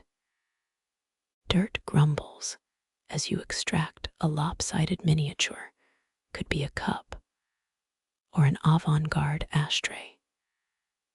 3 similar pieces surfaced in a Nara well, alongside 7th century peach pits and a bronze toenail clipper. Your pinky fits the handle, a toast to dead artisans, inside jokes. The last pot resists, clinging to its ashen womb like a stillborn child. Mud-streaked twine finally parts, revealing a surface pocked with volcanic grit. 33 such grit-tempered shards were found at the foot of Mount Asama, all facing east like sun worshippers. This one points to a vending machine behind you, time's cruel compass recalibrating. Reflections multiply as you line up the hall, funhouse mirrors warping afternoon light. That one's bulge gives you a beer gut. This one stretches your neck into giraffe territory. A shard digs into your knee, revenge for disturbing its 1600-year nap. Dust motes swirl above the pots, performing aerial reenactments of carbon migration. One vessel's lip curls like a scorned lover's smirk, final judgment on your pit-tending skills. You drip water into its mouth, offering hydration as peace treaty. The liquid disappears, swallowed by the hungriest silence. Shadows stretch their legs across the kiln field, pantomiming the long walk to museum displays. Glazing these would have been cheating. Jomon purists worked with naked flames and ambition. Your knuckle brushes a rim, leaving a skin oil signature for future conservationists to tut over. The most intact pot weighs less than a newborn, its hollow form belying volcanic birth. You lift it overhead, silhouette blocking out the sun like a ceramic eclipse. 38 holes punched through the base whisper in unison, wind's plaything or ritual sieve. A passing breeze moans through the perforations, sounding suspiciously like a kazoo cover of Beethoven's Fifth. Laughter startles you. That warped reflection's grin now stretches ear to ear. The lips don't match yours. Too full, too knowing. Excavation reports from Okinawa describe similar smiling vessels, usually found near skeletal remains with intact molars. Your phone camera captures nothing but scorched earth and your own uneasy smirk. Night forgives the pots, flaws, moonlight caressing cracks into mere shadows. You sit among them, curator of a museum that closes at dawn. The largest vessel hums when the wind stills, resonant frequency, tuned to a note lost from modern scales. Historians still argue whether Jomon chord patterns were sacred maps or Neolithic doodles from boredom. The answer, like your reflection, dissolves in dawn's first light. Rain arrives uninvited, a hissing curtain sweeping across the kiln field. Your newest pot stands exposed, its unglazed surface unprepared for baptism. Water cascades down coiled ridges, following paths designed by hands turned to dust millennia ago. Jomon artisans perfected these drainage grooves. You've seen the diagrams in restoration manuals, yet your imitation channels overflow their spirals, drowning in the downpour. A droplet hangs stubbornly on the rim, defying gravity like a trapeze artist. It shimmers with reflected cloudlight, a tiny prism mocking your efforts. Historians reconstructed similar droplets on pottery shards from Hokkaido's Sane-Maruyama site, frozen moments from a long-evaporated storm. Yours finally falls, striking a smaller vessel with the precision of a dive bomber. The impact rings out, a clear F-sharp that vibrates in your fillings. 3 more notes follow, an accidental arpeggio, drowned by thunder's timpani. In Nagano's 1988 Singing Pots exhibition, 17 vessels performed a pentatonic scale if you squinted your ears. Your ensemble's more freeform jazz, water percussion, with hints of existential despair. Clay darkens as it drinks, translucent patches revealing buried inclusions. That swirling blob near the base, twin to the mystery quartz in Kyoto's controversial replica collection. You press a thumb against the soggy spot. It yields like week-old birthday cake. Rainwater pools in fingerprint depressions, miniature ecosystems for hypothetical clay microbes. Lightning illuminates the carnage. Your pots cast gargoyle shadows on trembling ground. One tilts precariously, its base eroding into a Salvador Dali mustache. 8th century records mention dancing jars during typhoons, surely poetic license. Yet here's your own cha-cha champion, sliding toward mud oblivion with each deluge. Hail joins the assault, pea-sized projectiles pummeling already traumatized ceramics. A direct hit pulverizes a handle, reducing hours of coiling to gravel in milliseconds. Your yelp harmonizes with the destruction, a duet of anguish and ice. Archaeologists found hailstones preserved in Jomon middens, climate time capsules wrapped in disaster. Shelter comes as a sodden pine branch, its needles depositing resin streaks on your cheek. Crouching beneath it, you assess survivors. The largest pot has developed a leak, its contents of air and pride hissing skyward.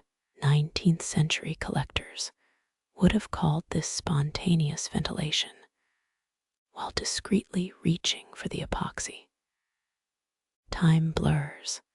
The storm's rhythm overwrites your internal clock, drops tattoo a frenzied beat on your makeshift roof. Syncopated with distant crow caws, your mind drifts to coffin-era rain dances, wondering if they involved this much cursing. A particularly loud thunderclap suggests yes. Sunrise arrives sheepishly, gilding the wreckage in apology gold. Pools of water reflect the devastation funhouse mirrors for the defeated. That one intact pot glows like a burn victim, survivor, blistered but beautiful. Restoration notes from the Asuka period mention rice paste poultices for cracked ceramics. Your first aid kit offers only bandages and regret.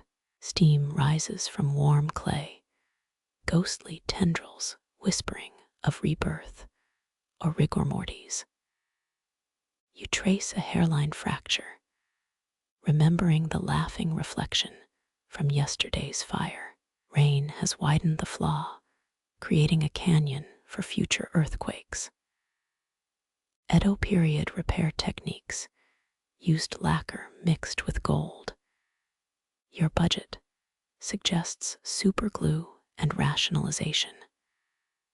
The air smells of wet dog and redemption. A breeze tousles the pot's remaining edges, fingering their injuries like a curious child. In the distance, a vending machine's fluorescent glow mocks your primitive struggles. Convenience culture versus craft's slow bleed. Your stomach growls, a primal review of priorities. Mud suckles at your boots As you retreat, each step a negotiation with gravity. One pot remains partially submerged, its rim breaching the surface like a drowning poet's last stanza. You leave it as an offering. Let time decide if survival requires intervention. Nightfall transforms puddles into liquid obsidian. Frogs colonize drowned kiln chambers, their croaks echoing through ceramic voids. Moonlight reveals a survivor you'd missed, a tiny cup glowing bone white in the silt. Its perfect curves mock the storm's fury and your doubt. Dawn's second coming finds you squelching back, hope's fool wearing mud armor. The cup remains, though a snail now crests its rim like a conquistador. Archaeologists will someday debate this tiny invader's significance. You snap a photo for future meme potential.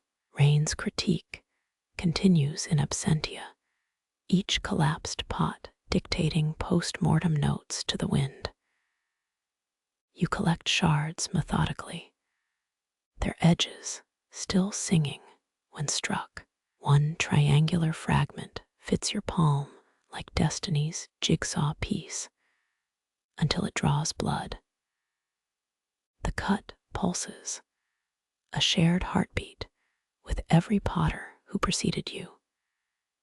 History feels viscous here, thick as the clay slurry between your toes.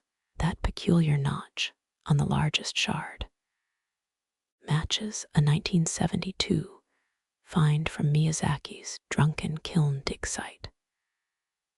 Scholars still argue whether the deformity resulted from clumsy hands or ritual scarification. You rub the indentation, your own clumsiness suddenly feeling ancestral. Rebellion stirs. You lob a shard into the stream. It skips once, twice, then sinks with theatrical finality.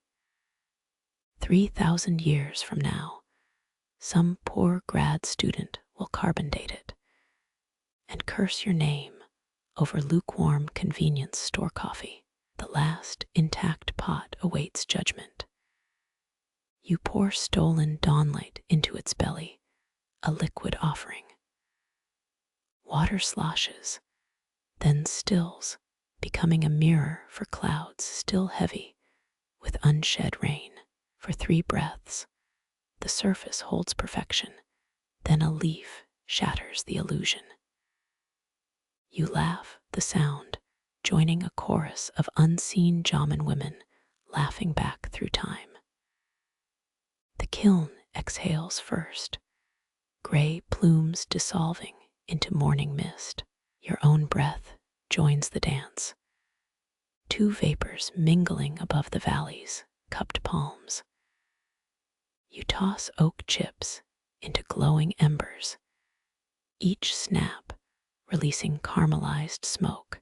17th century chronicles note Jomon traders burned specific woods to signal distant clans, though you're just trying not to inhale carcinogens. Mountain fog creeps nearer, a shroud swallowing treetops whole. Your flames flicker messages in smoke script, unanswered RSVPs to peak-dwelling spirits. That wisp coiling like a beckoning finger, probably just convection currents, or your sleep-deprived brain pattern-seeking. Archaeologists found charred bare bones in high-altitude kilns. Fringe theorists insist their offerings to volcanic gods. You gnaw beef jerky, your secular sacrifice to low blood sugar. Wind shifts, smoke stings your eyes into reluctant waterfalls. Through blurred vision, the haze becomes a shaman's curtain, ghostly shapes suggesting antlered figures. Historians still argue whether Jomon's smoke patterns encoded spiritual missives, or if modern academics need better hobbies. You blink hard, the visions resolve into perfectly ordinary particulate matter. Mostly, ash motes glitter like phony snow in sunlight. One lands on your wrist, a gray snowflake melting into sweat. You recall the Edo period artist who painted kiln ash onto silk scrolls. His landscapes of impermanence now rotting in museum storage. Your masterpiece, finger-smudged sunscreen and yesterday's spam grease. The mountains growl, or is that your stomach? Thin air plays cruel tricks. You sip tepid green tea leaves harvested from a vending machine's benevolence. 3,000 years back, this slope brewed wild hydrangea infusions, bitter drafts sipped through fire-hardened reeds. Your thermos clangs against a rock, the sound echoing like bronze temple bells. Sort of. Smoke thickens, a wool blanket smothering the clearing. You become a shadow puppet, hands moving through ritual motions older than agriculture.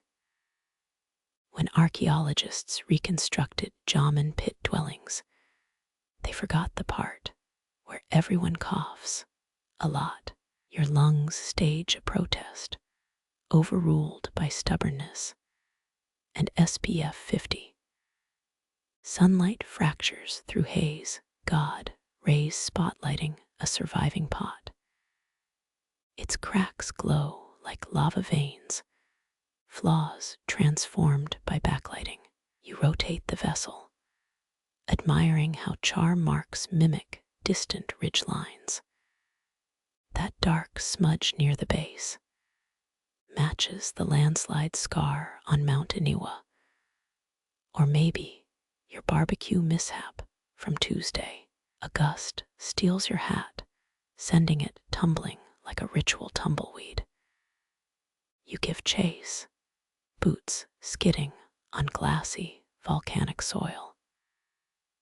19th century missionaries wrote of demon winds stealing offerings, conveniently ignoring basic aerodynamics. Your cap lodges in a gnarly pine, its brim collecting dewdrop tributes. Breath comes thin here, each inhale a negotiation with altitude.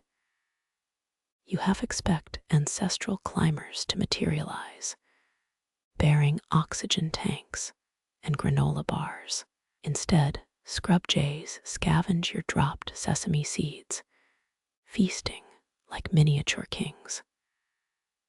Their calls splice the silence, nature's version of a convenience store jingle.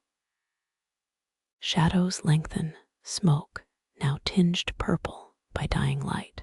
The mountains emit a low hum, tectonic lullaby or tinnitus. You hum back, off-key, but sincere. Pots cool into stone sentinels, their silhouettes echoing the skyline's jagged poetry. One tilts slightly, a drunken comma in Earth's run-on sentence. Moonrise cues the second act, your fire reduced to ruby embers.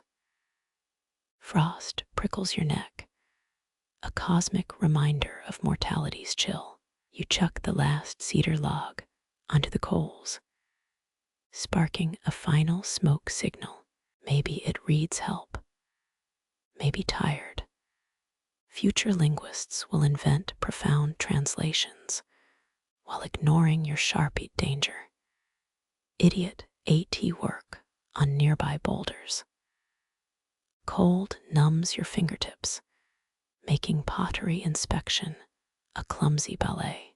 That lopsided cup from yesterday, now resembles Mount Fuji after one too many sake bombs. You cradle it anyway, heat leaching into frozen palms. 8th century poets compared teacup curves to lovers' shoulders. Yours feels more like a hip replacement. Wind carries distant city lights, photon pollution defiling the starfield. You shield the kiln with your body, absurd human shield against modernity's glare. The oldest Jomon pots predate Babylon's cigarettes. Yet here you are, defending clay's honor from LED invaders. A plane blinks overhead, its contrail slashing the Milky Way. You flip it off, then feel instantly ridiculous. Dawn arrives, pale fingers prying apart night's grip. The kiln exhales its last smoke, dispersing into nothingness. Your tea's gone cold, lips coated in ash grease patina. Somewhere below, commuters queue for lattes. Trains shunt through tunnels. Emails birth endless replies. You spit a cedar-scented loogie, trading carbon dioxide with peaks that outlive calendars. The pact holds. Mountains keep your secrets. You ignore theirs. A cuckoo calls, its cry looping like a broken smoke alarm. YOU, Chinese letter, Chinese letter, Chinese letter, Chinese letter. Packing devotion and disappointment in equal measure. Tomorrow's anthropologists will label this ritual behavior. You call it Surviving Tuesday. Mist reclaims the clearing, erasing footprints and existential crises. One final glance upward, your smoke hangs faint between peaks, a semicolon in nature's perpetual sentence. The vending machines glow winks through trees, civilization's siren song. You descend, fish sauce rice ball in hand, already missing the ache of thin air. The kiln's gullet groans, a bass note vibrating through your molars. You toss another pine bundle into its maw, sparks ricocheting like panicked fireflies. Oxygen becomes currency here. Each gasp a down payment on survival. 14th century scrolls describe Jomon firing pits as Earth's starving children. Poetic license for this thing eats forests for breakfast. Your calloused palms slide over resin-sticky logs. Kinship with every sucker who fed this beast. Moonlight glints off the ash heap, a silvered pyramid of failure. That lopsided pot from yesterday, charred beyond recognition, now serving as a cautionary cookie jar for squirrels. You swipe sweat with a soot-caked sleeve, creating modern art stripes on your forehead. Archaeologists found charred acorn remnants in similar ruins. Fringe bloggers swear it's proof of prehistoric popcorn breaks. Your protein bar wrapper crinkles, a synthetic love letter to food scientists. Heat warps the air, turning distant pines into undulating giants. The kiln belches a smoke ring, a perfect O mocking your incompetence. Historians still argue whether layered ash deposits signify ritual offerings, or just generations of pyromaniacs missing their targets. You lob another log sideways. It bounces off the pit wall like a bad punchline. Your boot sole starts melting, that new rubber scent joining pine and regret. 3 nights of stoking, and the kiln remains as satisfied as a black hole. Dugout pits from the middle Jomon era curve like stomachs. Some theorists insist they modeled kilns after digestive systems. Your stomach growls agreement. Both voids equally insatiable. Flares do a rave dance in the charcoal. Rave green and hellfire orange.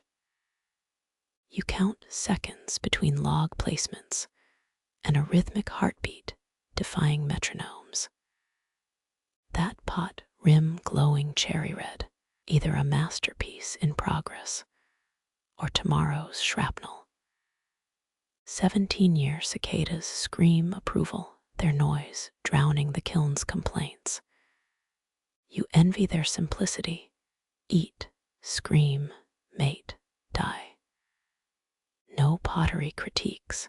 A glowing ember lands on your jeans, branding a 9th hole in the crotch. You slap it out, performing the ritual crotch smack dance, documented in every fire cult ever. 19th century anthropologists wrote entire chapters on ritualized garment padding, never once considering idiocy. The smolder dies, leaving a constellation of stupidity across your thighs. Dew tries to douse the flames, hissing like a spurned lover. You shield the pit with your body-human roof against nature's disapproval. Steam licks your ankles, a sauna session from Hades' bargain bin. Pots emerge blackened, their surfaces mimicking the night sky if stars were accidents. That one with the jagged crack. Call it the Milky Way after happy hour. First light exposes the carnage. Ash drifts, burying your water bottle.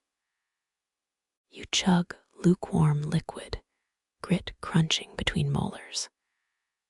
3 hours till the museum opens. 3 millennia since someone last cared this much about dirt. The kiln sighs, finally full, or just bored. Winds scatter the evidence your shame carried east toward Sapporo. A stray ember winks in the soot, last guest at the world's worst party. You stamp it out, feeling oddly cruel. This valley hosted 100,000 firings. Your contribution barely a burp in geological time. The mountains yawn, unimpressed. Packing up, you find a half-melted thermos, its kanji now Rorschach blobs. Modern archaeologists will call this ritual vessel. Future cleaning staff will curse your name. Your keys jingle, metallic laughter at the human who thought they'd mastered fire. The kiln cools behind you, already dreaming of its next meal. Ash cradles weren't OSHA-approved. Your forearms know this. Infants doze belly up in clay-smeared slings, their snores syncing with your kneading rhythm. You glance down, tiny toes imprinting rebellion into wet earth. Museum placards call these earthenware nursing stations. Your lower back calls them medieval torture devices. Women's laughter rings through time, a chorus of snorts echoing off your kiln. Their ghosts elbow you, pointing at that lopsided bowl like it's comedy gold. 8 generations of clay mothers judge your technique, thumbs hovering over your knuckles. Historians still argue whether ritual dogu figurines represented fertility goddesses or just prehistoric action figures. A toddler face splints into ash, emerging as a powdered sugar donut. Its mother winks, dusting the kid's butt with ritualistic nonchalance. Your own jeans sport matching handprints, accidental homage to ancestral parenting hacks. Excavations near San Marayama revealed infant-sized sleeping pits. Fringe forums insist they're proof of Jomon daycare centers. Your fingernails collect millennia, black crescents mirroring those buried under Tokyo skyscrapers. The clay remembers its memory longer than your rent contract. Spines curve in unison yours, and some long-dead potters forming parallel arches. Carbon dating can't measure this ache. The universal artist tax paid in vertebrae. Someone's preschooler starts gnawing your latest vase, engraving it with teeth marks. The mother chuckles, tossing you a reed to patch the damage. Authentic provenance, your ass. Every ancient pot's just a babysitting casualty with delusions of grandeur. Smoke stings your eyes, or maybe it's phantom chili powder from imaginary stews. Ash cradle straps dig trenches into your shoulders. A sandwiched generation update. You switch hips, the universal I'm done signal across eras. 23 miniature handprints now adorn your workspace. A kindergartner's coup against productivity. Archaeologists found shell bracelets preserved in burial sites. No one mentions the Cheerios equivalent crumbs stuck beneath. Dusk brings fireflies and a sudden understanding of multitasking hell. You're stirring clay slurry, one-handed, fishing someone's spawn out of the coals with the other. 3-year-olds treat open pits like splash pads. Darwinism rages, while historians debate child-rearing priorities. That vase now sports amphibious fingerprints. Future academics will write dissertations on ritual merfolk symbolism. The lead clay mother nudges your elbow, her calluses whispering through your marrow. Muscle memory activates, thumbs moving independent of modern brains.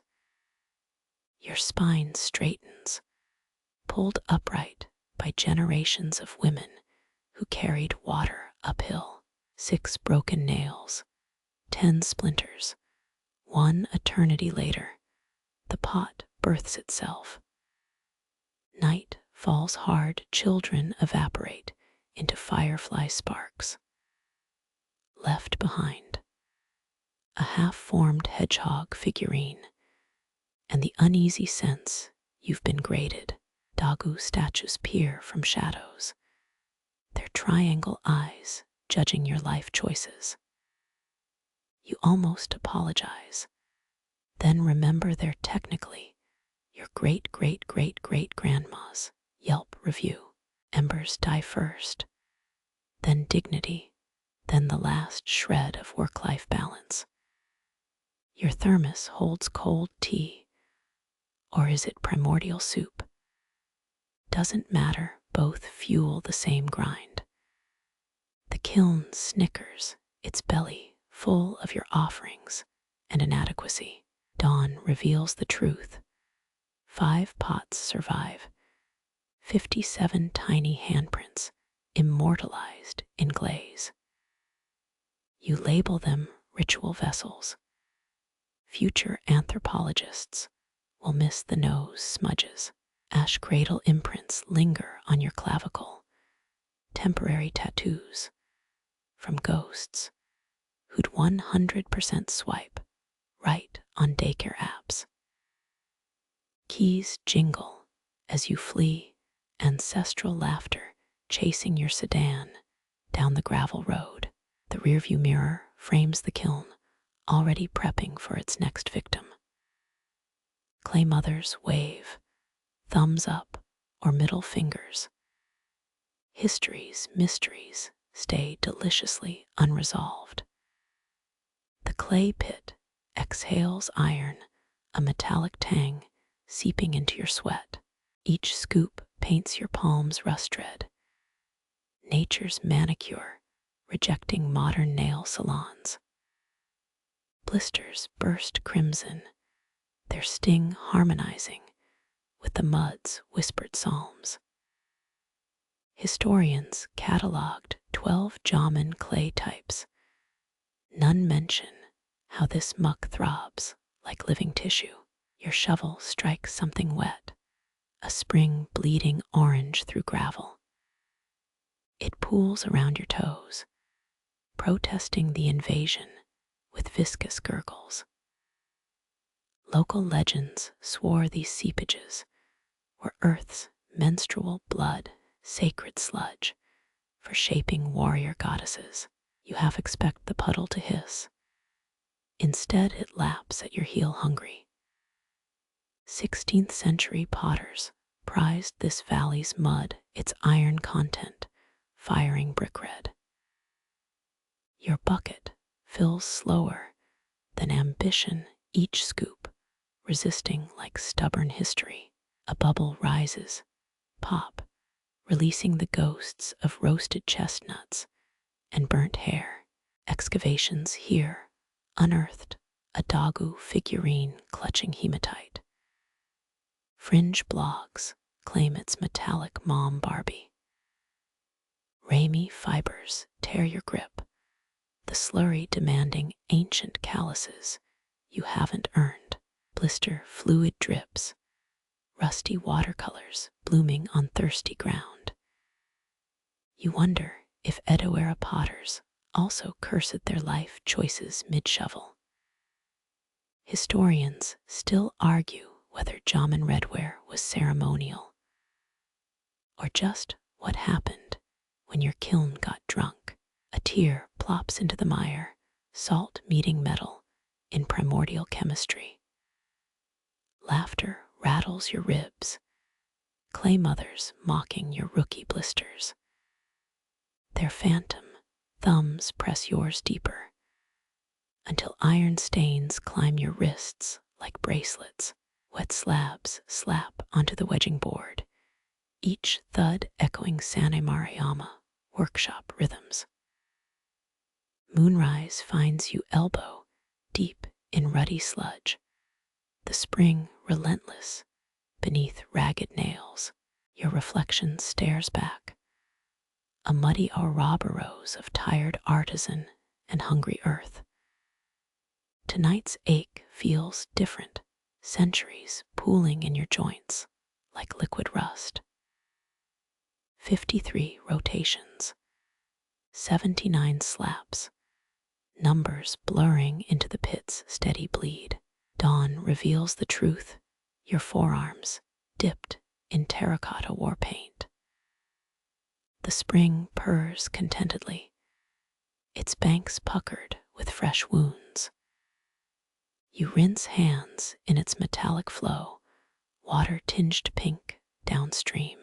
Archaeologists found hemoglobin residues in ancient clay mixers. Coincidence or communion? The mud keeps its secrets, and your skin. Footprints lead away, yours stained red. The earth's still hungry. Charred vertebrae pop underfoot your toes, sifting through last night's offerings. Salmon ribs arch like miniature kiln vaults, their brittle remains warm despite dawn's chill. You crouch, fingertips brushing carbonized spines, recognizing the meal fires shared 13 millennia back.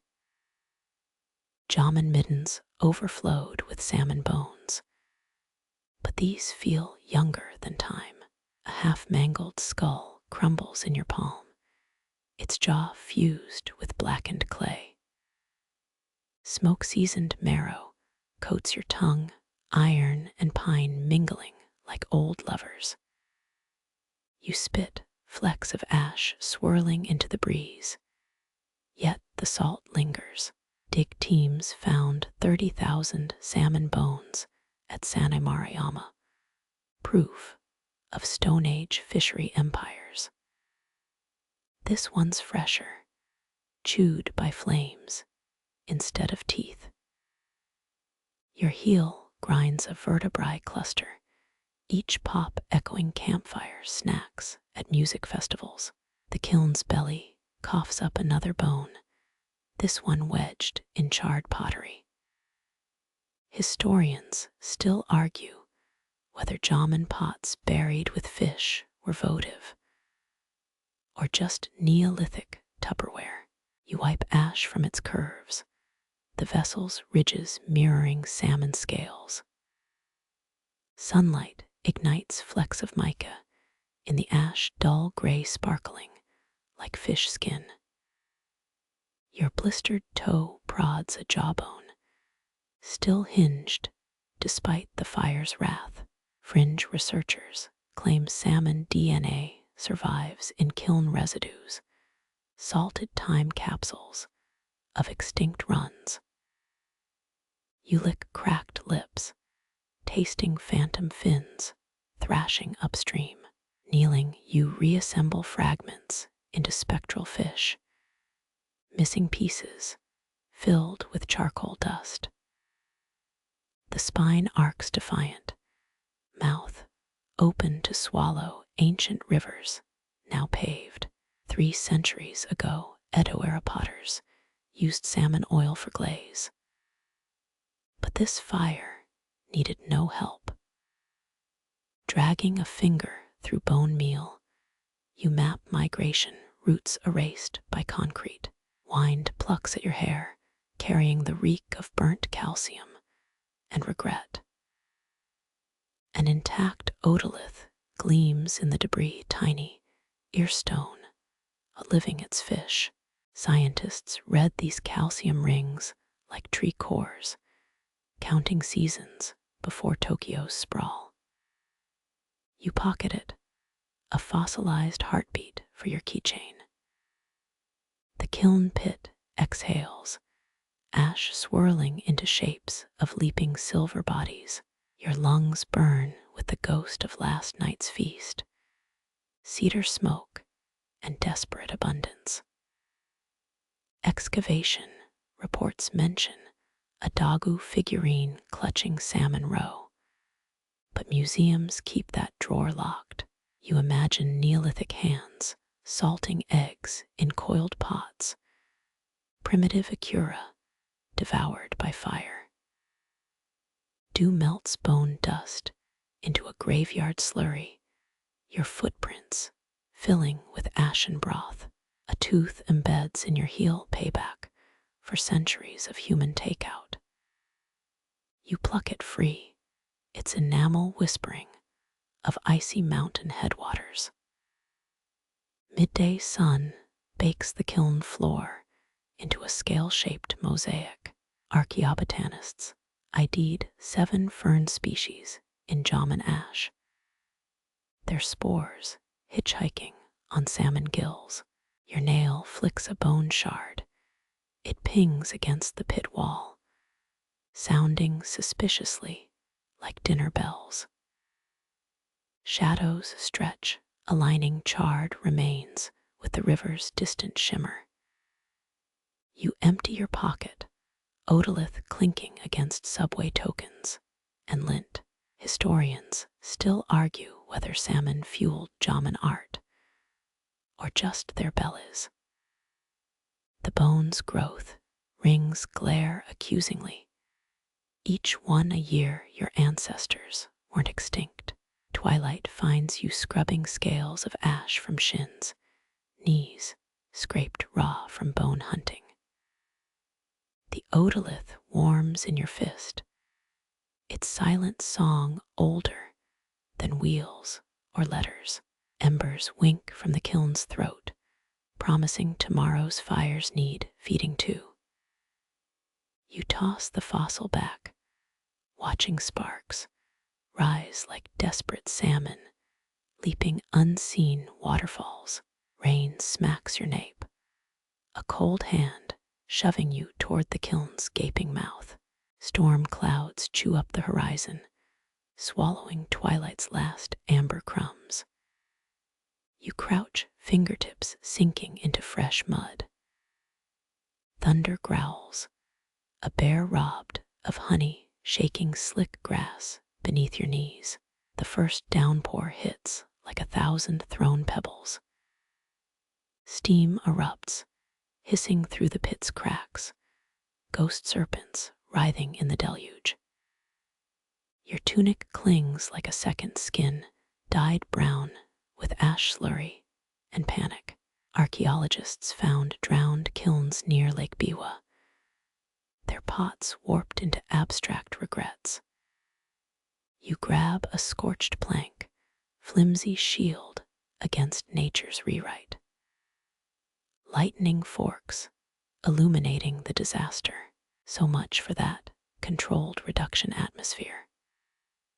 Charred salmon bones swirl in newborn streams. Flotsam from a feast the storm claims as tribute. Mud oozes into the firing chamber, glazing your half-fired pots with gritty lipstick. Someone in Kyoto University insists rain rituals strengthened Jomon ceramics. You're not feeling divine craftsmanship right now, just sizzling muck. Your sandal suctions free with a lewd pop lost to the kiln's new moat. Rain drills through your hair, needling reminders that Neolithic life sucked 24/7.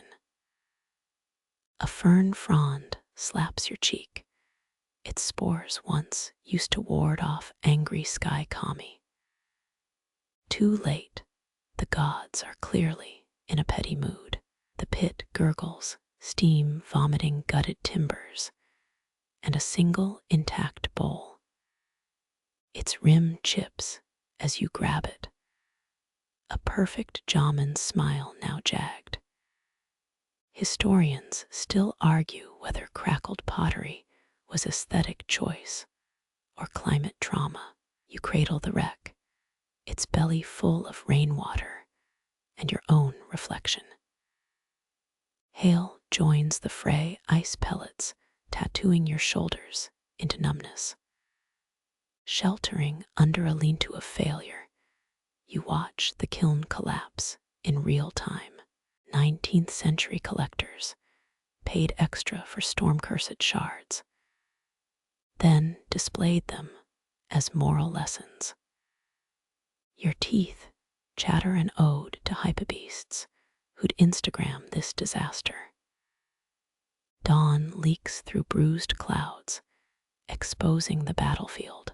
The kiln's now a mudslide wedding cake, layers of ash, clay, and defiance. You wade through wreckage toes, locating a salvageable cup. Its surface ripples like rain-battered earth, accidental beauty in the carnage. Sunrise bakes steam from your tunic, primal sauna stinging your scrapes. A frog plops into the flooded pit, king of this newborn swamp. You half expect a Dagu figurine to surface, riding a lily pad like a tiny bureaucrat. Instead, burnt reed fibers swirl Jomon spaghetti carbonara nobody ordered. Your stomach growls, louder than last night's fire. Digging through sopped supplies, you find survivored onigiri wrapped in waxy leaves. 18th century food stalls sold ancestral rice balls, stuffed with pickled fish and pure marketing. You bite ash dust seasoning and ponder becoming a waterfall ascetic. The otolith winks from the debris, its growth rings fogged but intact. Scientists still hunt salmon DNA in cooking residues. As if flavor could outlast extinction, you lob it skyward, a tiny meteorite returning home, then laugh when it plops into mud. Wind riffles dead leaves their veins, mimicking shattered pottery maps. You trace a crack in the soggy earth, forking paths written in reverse. Someone's Bluetooth speaker bleeds auto-tune through the pines, Neolithic ASMR disrupted by modern beat drops. By noon, the kiln's corpse stops smoldering. Ants haul away drowned embers, tiny undertakers indifferent to human drama. Your last salvageable pot drips on a sun-warmed rock, crying for a fire it will never meet. You name it lesson learned, then punt it into the creek. Shadows stretch, teachers' pointer rods directing your gaze uphill. Dry wood waits, smug and untouched by the storm's tantrum. The river forgives nothing, but it always offers more clay. You dig bare hands into the bank, fingers finding what they need beneath the silt. Clay oozes between your fingers, slick and cool as a lizard's belly. The riverbank slurry smells of rust and forgotten thunderstorms, its chill leaching into knuckles polished shiny by decades of labor. You need deeper, grit-biting skin that's forgotten how to be soft.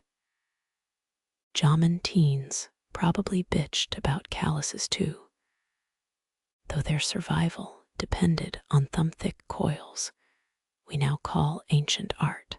A carp breaks the surface upstream, ripples distorting your muddy reflection. Your palms look borrowed, smooth, as the day you first pinched clay into lumpy bowls. Scientists found shell fragments in 3,000-year-old pottery, crushed mollusks, reinforcing coils against winter cracks.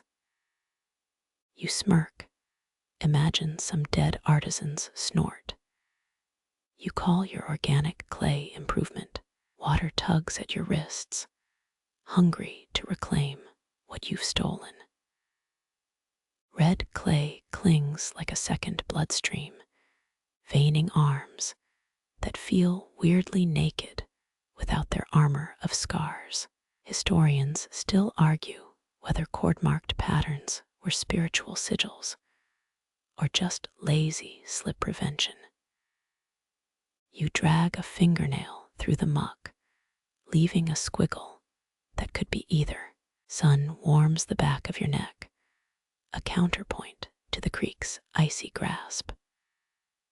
Blisters you'd nursed for weeks now resemble overripe fruit, their collapsed domes pooling slurry.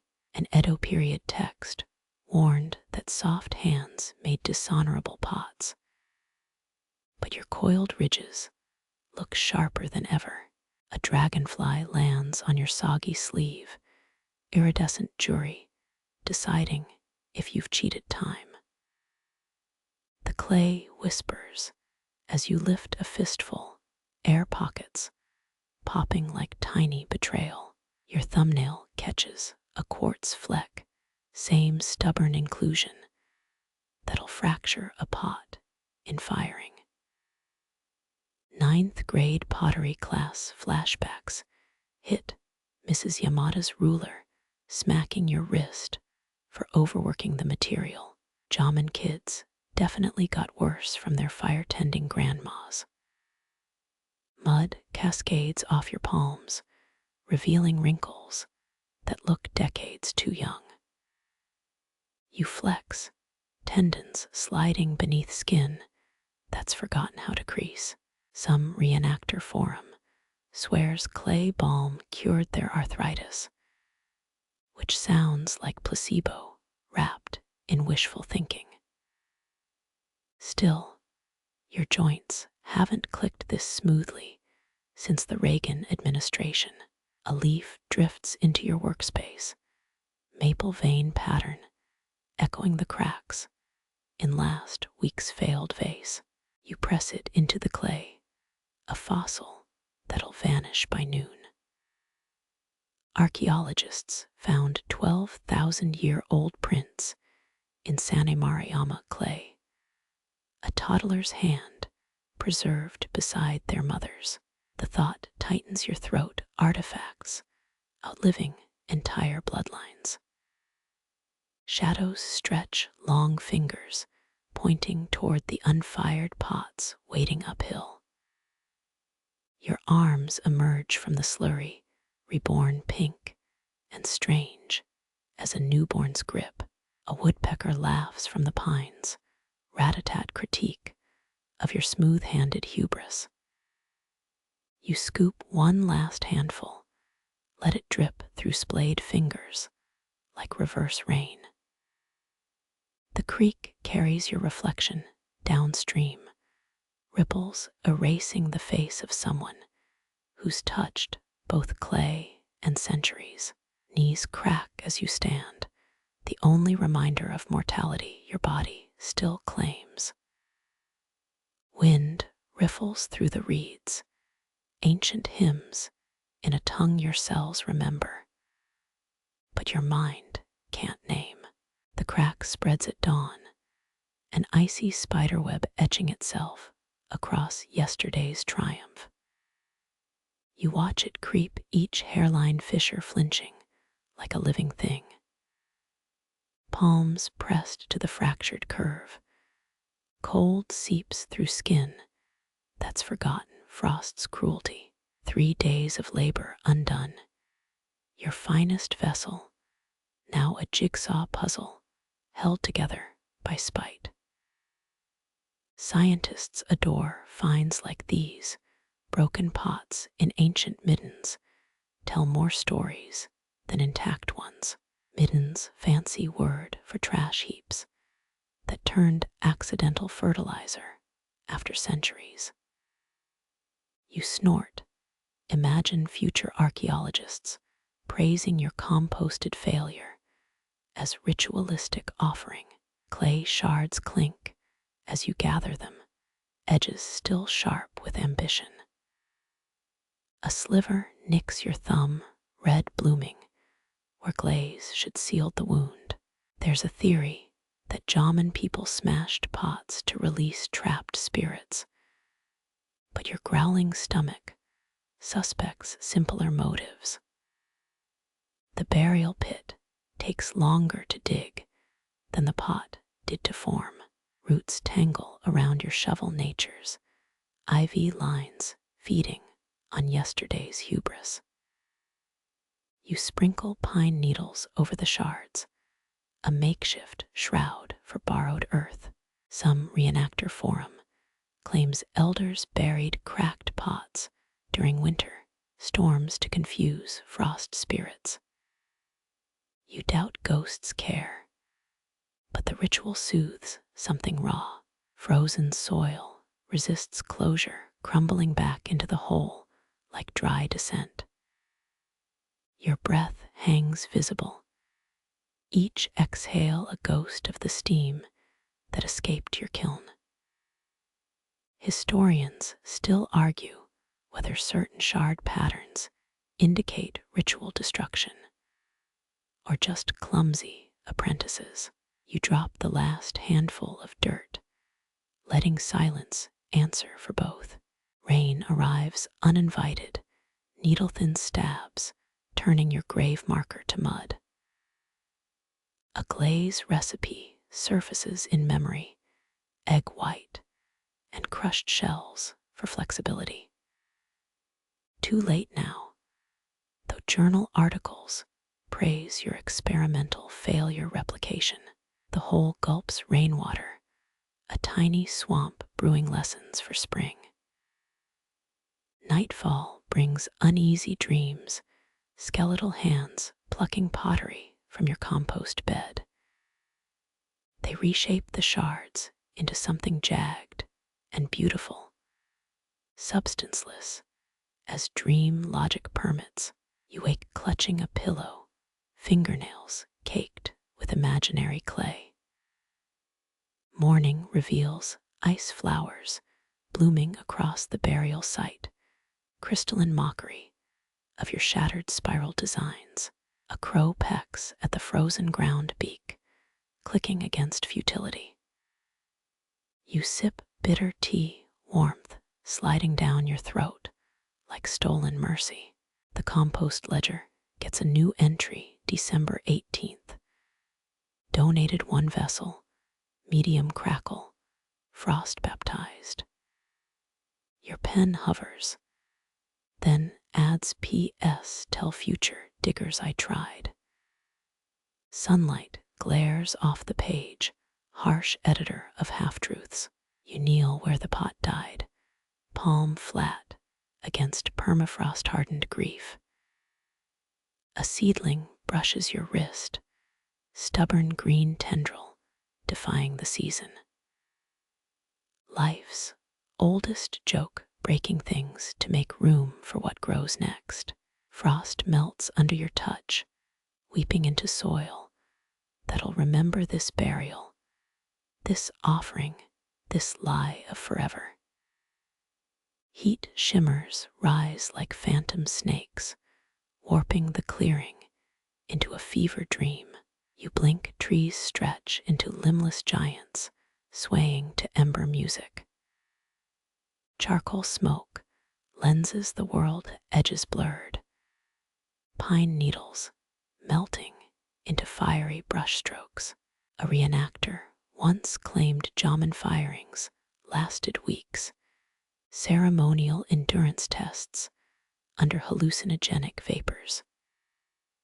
You cough, debating whether to file that under ritual fact or stoned campground lore. Ash motes coat your eyelashes, each blink a crude zoetrope. Have seen figures kneel beside you, their hands passing through yours like mist through a sieve. Reality curdles, then snaps back when a coal pops. Historians still argue whether those spiral motifs map water currents or galaxy arms. Right now, they look suspiciously like your fingerprint smudges, magnified tenfold. Night deepens, your thermos of tea gone acidic 3 refills ago. The kiln breathes in reverse, inhaling stars, exhaling cinders that die inches above ground. A museum docent's voice surfaces. Oldest known pottery dates back 16 millennia. This muck on your jeans could be their great-great-great-grandkid. You smirk, ancestral dirt never washes out completely. Shapes dart in your periphery, charcoal stick, figures tending imaginary flames. One needs clay that drips between bone fingers. Another fans embers with a fan of ribs. Disco-era research. Papers whisper about ritual ash puppetry. Though you're definitely not mentioning this sleep deprivation to your thesis advisor. Your head jerks, chin nearly kissing a hot stone. Time skips the fire, now a glowing pupil, surrounded by iris-like coals. Temperature dictates vision, apparently, because those flames just winked. A fringe scholar's book surfaces in memory, kilns as proto-cameras, obscura projecting clan memories. You squint, capturing blurry afterimages of antlered shadows dancing where trees stood. Dawn threatens, graying the fever-bright night. The kiln shudders, its final exhale leaving soot hieroglyphs on your forearms.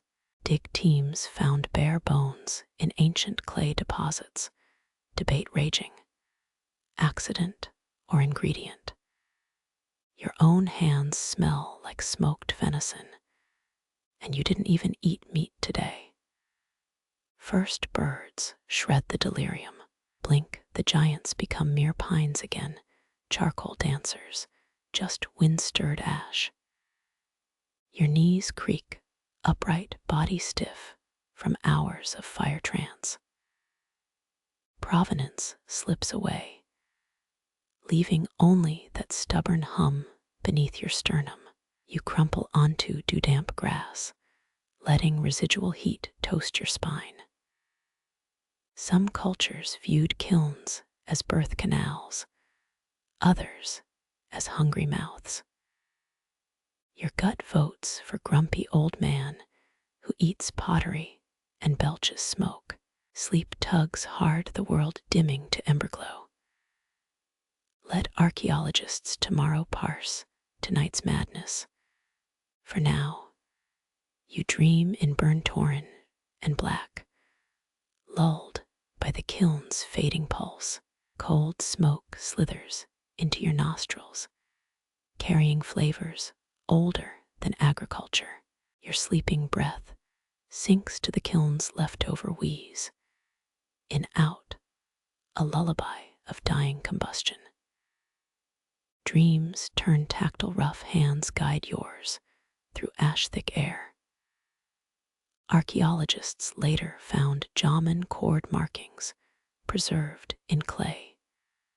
Those same patterns now press into your dream skin like braille from the dead. Heat laps your face, gentle as a mother testing broth. A coal cracks, its red iris blinking open. Smoke shapes twist above it, serpentine glyphs coiling into something that almost clicks. You know, those Aleutian fish skin scrolls they found last decade. This feels similar, if the scribe was drunk on birch tar fumes. Your tongue swells with phantom flavors, burnt honey, fermented acorns, iron-rich mud. Historians still argue whether those zigzag lines represent river routes or shamanic trance maps. Right now, they taste like regret and burnt toast. Something hisses against your ear, not words, but their silhouette. Your lungs vibrate with stolen syllables. One intel report from the 70s claimed CIA analysts tried decoding Jomon symbols as proto-writing. You choke on a laugh, spooking the dream smoke into fractal swirls. Nails score your palm, half your own, half ghost grip. The sensation splits, ash in your mouth, chill river silt between toes, reality's layers flaking like old lacquer. A museum label floats by, ritual vessel, communal feasting, carbonized residue analysis. You wish curators added a footnote. May cause uncontrollable napping in direct sunlight. Shadows congeal into a figure beside the kiln, its shoulders dusted with charred barley husks. It extends a hand palm scored by decades of clay gouging. 3 missing fingers, flaking tattoos that might be fish scales, or maybe tally marks. Your pulse thrums, recognizing someone's great-great-great-grandfailure, immortalized in your semi-conscious guilt. Cold licks your spine, sleep's veil thinning. The specter dissolves, leaving only the ache of unasked questions. Morning birds shred the vision, their calls syncopated with your kettle's whistle. Dreams retreat, but their aftertaste lingers, smoked peat and unanswered mail. Your neck cramps against dew-damp grass. Reality solidifies in layers, charred pit, discarded gloves, smartphone blinking with overdue reminders. The kiln gapes empty, its appetite temporarily sated. You finger the fresh blisters on your palms, raised hieroglyphs no one taught you to read. A breeze riffles through the ash, scattering someone's last breath from 3,000 years ago. Or maybe just dandelion fluff. Hard to tell before coffee. Final word count and copy editing, obliterated by caffeine cravings. Story continues. But first, liquid salvation brewed from beans that never saw a clay pot. Priorities. The smartphone's glare dies first, screen dimming, as if ashamed of its modernity. Above, the sun bleeds out behind the moon's slow bite. Shadows sharpen until every pebble becomes a mountain range, every ash pile a miniature continent. You crouch lower, suddenly aware of being the tallest creature for miles. Embers spit cobalt trails, their usual gold dulled by the false twilight. A heat haze mirage shivers above the pit, like steam from a primordial soup. Historians confirmed Jomon people tracked solar cycles using standing stones. But right now, you're too busy praying the eclipse didn't pause your damn kiln. Coolness licks your nape, though the pit still radiates furnace breath. Your shadow stretches, then collapses entirely, swallowed by the moon's umbra. The world holds its breath, cicadas, silencing mid-screech. Even the clay seems to stiffen, expectant. A spark arcs between charred logs, tiny lightning without thunder. You recall that Indiana Jones knockoff claiming ancient potters used crushed firefly abdomens for glitter. The director later admitted eating bad shellfish before filming. Flames gutter, then roar, doubling in height as totality hits. Heat slaps your cheeks, a defiant middle finger to celestial drama. Ash swirls upward, forming a column that twists but doesn't disperse. Your eyes water from smoke or the sheer audacity of burning things during Apocalypse cosplay. Something cracks inside the kiln, a sound like ice splitting stone. Through squinted eyes, you see the flames have turned jade green. Archaeologists once found multicolored hearths near Sane Mariama, but no one's replicated the effect without modern chemicals. The eclipse passes, sunlight stabbing through retreating shadow. Your shadow reappears stunted and directionless. Blisters throb in time with your pulse, poor imitations of the sun's resurrection. You chuck a pine cone into the pit, offering fuel to whatever just possessed your kiln. A hiss rises, not from fire, but your forgotten coffee mug. Condensation droplets slide down its side, mirroring the sweat on your neck. Historians still argue whether eclipse motifs on Jomon pots depict actual events or stress cracks from rookie potters. The debate feels less pressing than your caffeine deficiency. Dew forms early, mist rising to meet lingering smoke. The air tastes charred and electric, like licking a 9-volt battery wrapped in bacon. Your phone dings, a weather alert about the eclipse. You silence it with the reverence of someone ignoring a 5-year plan. Embers settle into their old rhythms, no longer showboating for celestial drama. An owl hoots, The cicadas resume their tinnitus symphony. Reality clicks back into place. You press a palm to the kiln's flank, still thrumming with stolen star power. The last blue tendril of smoke dissolves, taking the day's weirdness with it. Somewhere beneath your feet, 3,000-year-old ash stirs in its sleep. You make a mental note to check the kiln tomorrow, and maybe invest in eclipse-grade sunglasses. Dawn's first proper light gilds the pit's edges, exposing cracks filled with molten gold. Or maybe just mica fragments. Either way, it's a decent consolation prize for surviving the cosmic side-eye. Rain hammers the kiln's corpse, each drop a nail in your failure's coffin. The ruined pot slumps like a drunk birthday cake, its clay layers sliding apart with cartoonish indifference. You wriggle toes in cold mud, wondering if Jomon potters ever cursed in languages lost to time.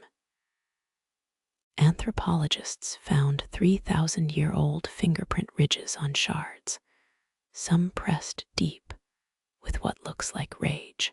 Silt-laced water pools around your ankles, nature's passive-aggressive shrug. You cradle half-collapsed coils, their one-sprout spirals dissolving into primordial ooze.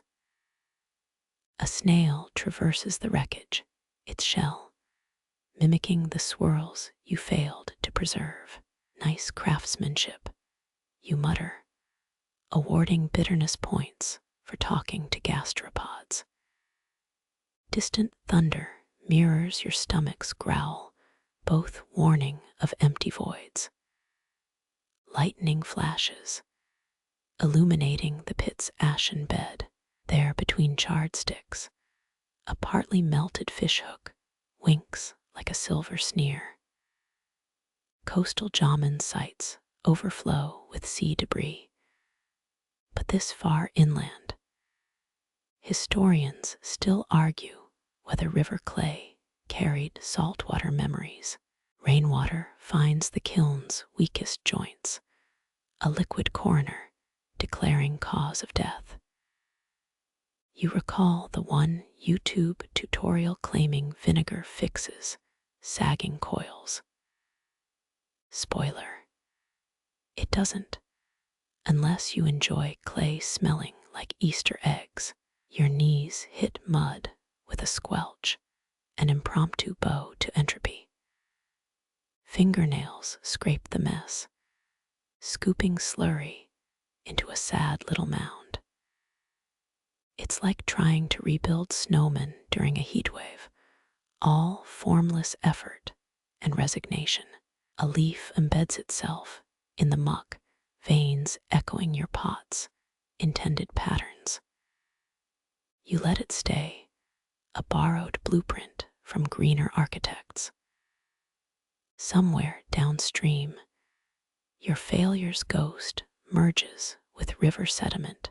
Future civilizations will puzzle over these clays, generations wondering why this particular patch feels vaguely tragic. Lightning again, closer now. The air reeks of wet ash and self-pity. You peel a dried clay flake from your heel, momentarily proud of its skin-like flexibility. Archaeologists debate if Jomon moon discs were potters' tools or ritual objects. But today, it's definitely a coaster for your existential crisis. Rain shifts to drizzle, heaven's faucet half-heartedly apologizing. You press a palm to the ruined coils, feeling residual warmth like a fading pulse. An ant navigates the disaster zone, hauling a clay crumb twice its size. At least someone's harvest survives. Mud creeps up your calves, quicksand for the creatively bankrupt. You imagine Jomon elders laughing from beyond wormholes, their teeth glinting with schadenfreude. A wet dog smell wafts from the kiln, last night's offerings reduced to microbial comedy. Dawn's second attempt breaks through clouds, weak tea spilled across the sky. Your shadow stretches, elongated and blurry, as if even light hesitates to define you. The snail departs, taking your last shred of artistic credibility with it. Thunder retreats, leaving only the drip-drip of trees shaking off rain. You fill the pit's scars with slurry, a clay band-aid on a canyon. The fishhook winks again, now half buried in its new sedimentary memoir. Fingers numb, you trace spirals in the mud, not for pots, just because. Some patterns need no firing, no approval, no audience. They exist between heartbeat and landslide, then dissolve like everything else. A maple seed helicopters into the mire, its perfect spin mocking your clumsy hands. You let it plant itself, a middle finger to deliberate design. Maybe next millennium, its descendants will shade better potters. Mist rises, erasing the kiln, the ruin your pride. For 10 stolen breaths, the world holds nothing but gray. Then a woodpecker's laugh pierces the fog, and you're suddenly hungry enough to trade pottery for pancakes. The mud patch where your pot died grows moss by the time you stand. Flex bloodless toes, watch slow worms investigate the crime scene. Pack your tools, ignore the kiln's faint exhale, part steam, part sigh, part see you next Tuesday. Gravel crunches underfoot as you retreat, each step erasing evidence of today's tantrum. Behind, rainwater finishes the job, reducing ambition to anonymous mud. Above, the maple seed quivers in newborn breeze, its descent beginning anew. You tally coils in fading light, 18 spirals, mapping failed attempts. Blisters sting with each count, your personal abacus of disappointment. Carbon-dated Jomon pots show up to 60 coils per vessel, each layer a week's labor. A beetle drags a clay crumb across your tally marks, nature's accountant voiding your math. Moonlight warps the numbers. 15 becomes 50, becomes meaningless smears. You catch yourself mouthing prime numbers, as if order could armor the night. Fingertips graze the latest spiral, its ridge count matching your age. Coincidence? Maybe. Digs near Mount Yakashi uncovered clay tablets with repeating notches. Researchers still split on prayer tallies versus Stone Age spreadsheets. Suddenly, fireflies. Their flicker code obliterates your counting, each pulse erasing another digit. You surrender to the pattern, inhaling when they brighten, exhaling with their fade. Historians still argue whether Jomon timekeeping followed lunar cycles or salmon runs. But your pulse now ticks in firefly intervals. The moon swells, a bloated pupil staring at your arithmetic. You scratch a new spiral into mud 5 revolutions, 10, 15, until your wrist rebels. Ancient workshops contained thumbprint-marked stones. Some think They tracked pottery batches. Others swear they're gaming pieces.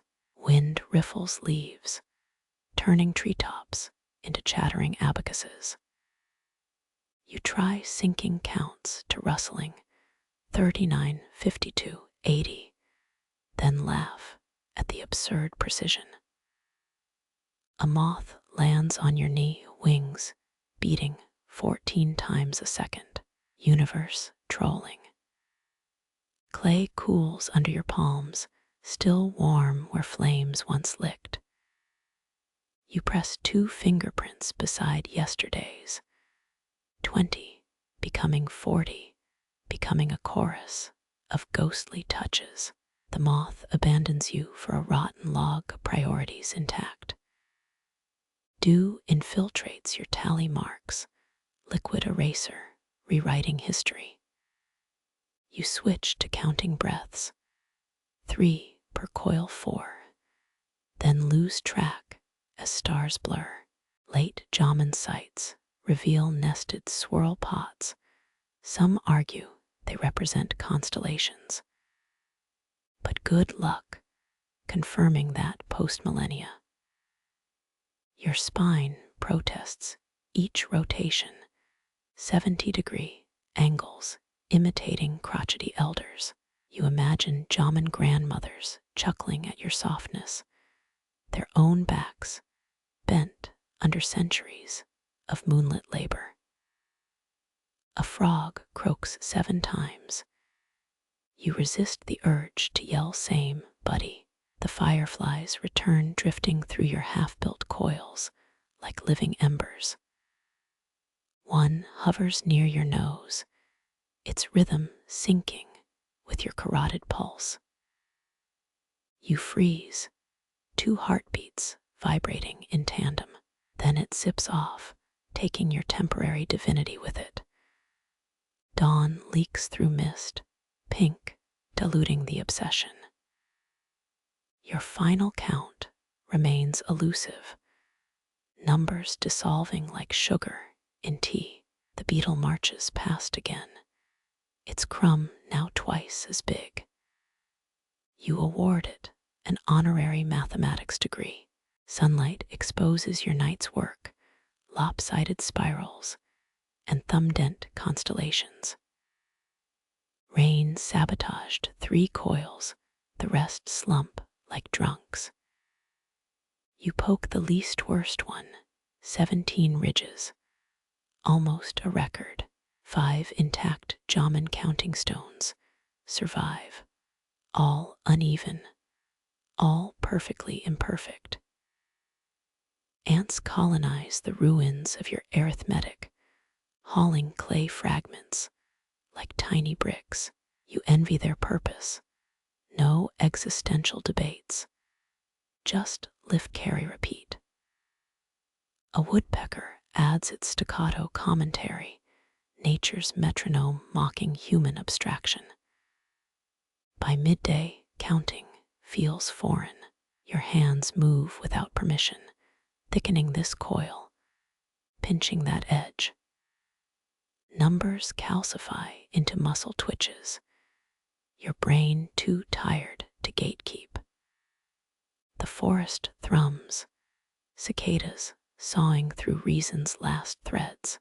You catch humming, a tuneless drone matching your rotations. When did you start? No idea. The sound vibrates in your molars, a bodily relic of ash and ancestors. Scholars found ceramic whistles in Hokkaido middens, though whether they summoned spirits or just annoyed neighbors remains contested. Twilight resets the game, fireflies again, moths again, the beetle's eternal commute. You abandon tallies and let wrists lead coils rising in crooked defiance. 15, 20, doesn't matter. The moon watches, impartial referee to your numberless dance. Your final vessel cradles 37 fingerprints, or is it 38? You shrug, let future archaeologists debate it. The kiln yawns awake, hungry for your fragile calculus. You feed it anyway, laughing as flames devour every digit. Cool dawn reveals the pot's true count, cracks branching like lightning maps. You trace fractures with a pine needle, assigning no value, just feeling the paths. The beetle inspects your work, mandibles clicking, either critique or applause. Numbers crumble. Rhythm remains. The kiln's roar vibrates your jawbone, a predator's snarl trapped in clay walls. You toss juniper branches into the maw, their resin popping like distant warfare. Jomon firing pits hit temperatures that could melt modern soda-lime glass, though they never tried. Acrid smoke stings your nostrils, ancient tear gas punishing curiosity. Blinking through the burn, you spot a charred salmon spine in the embers. Excavations revealed boar teeth and deer antlers in kiln remains. Picnic leftovers or ritual sacrifice. Take your pick. Flames shift from orange to bruise purple, a color no chemistry class prepared you for. The air tastes of burnt hair and pine, the Jomon equivalent of a 3 a.m. diner. Historians still argue whether these temperature swings were controlled or just artisans winging it with wet leaves. Your sweat evaporates mid-drop. In sauna rules apply. The juniper crackles a rhythm. 3 sharp snaps, followed by 2 hums. You mirror it with clapped hands, getting weird looks from a raccoon dog in the bushes. Logs collapse inward the kiln, exhaling a mushroom-shaped sigh. Heat wrinkles the air like cellophane, your vision bending around invisible hands. One Kyoto researcher claims to have replicated Jomon blackware, using fermented mud. Peer reviews pending. For 8 years, embers swirl into a mini tornado, swallowing your shadow whole. You count 12 seconds before it dissipates, childishly hoping for 13. The raccoon dog hacks up a laugh, or maybe a hairball. Debris rains down, warm ash sticking to your eyelashes. Fake snow day. Metal wouldn't survive this, yet the clay holds. You sip rainwater from a leaf, neutron star liquid burning your throat. The kiln belches, a sulfurous critique of your hydration choices. Nightfall sharpens the fire's edges, flames now slicing air like glass shards. Strangest part, the deeper roar beneath, a subsonic growl your diaphragm feels before ears register. Ultrasound scans of replica kilns detected infrasound waves, coincidentally matching wild bear vocalizations. Spooky, sure, meaningful. Team meeting Tuesday.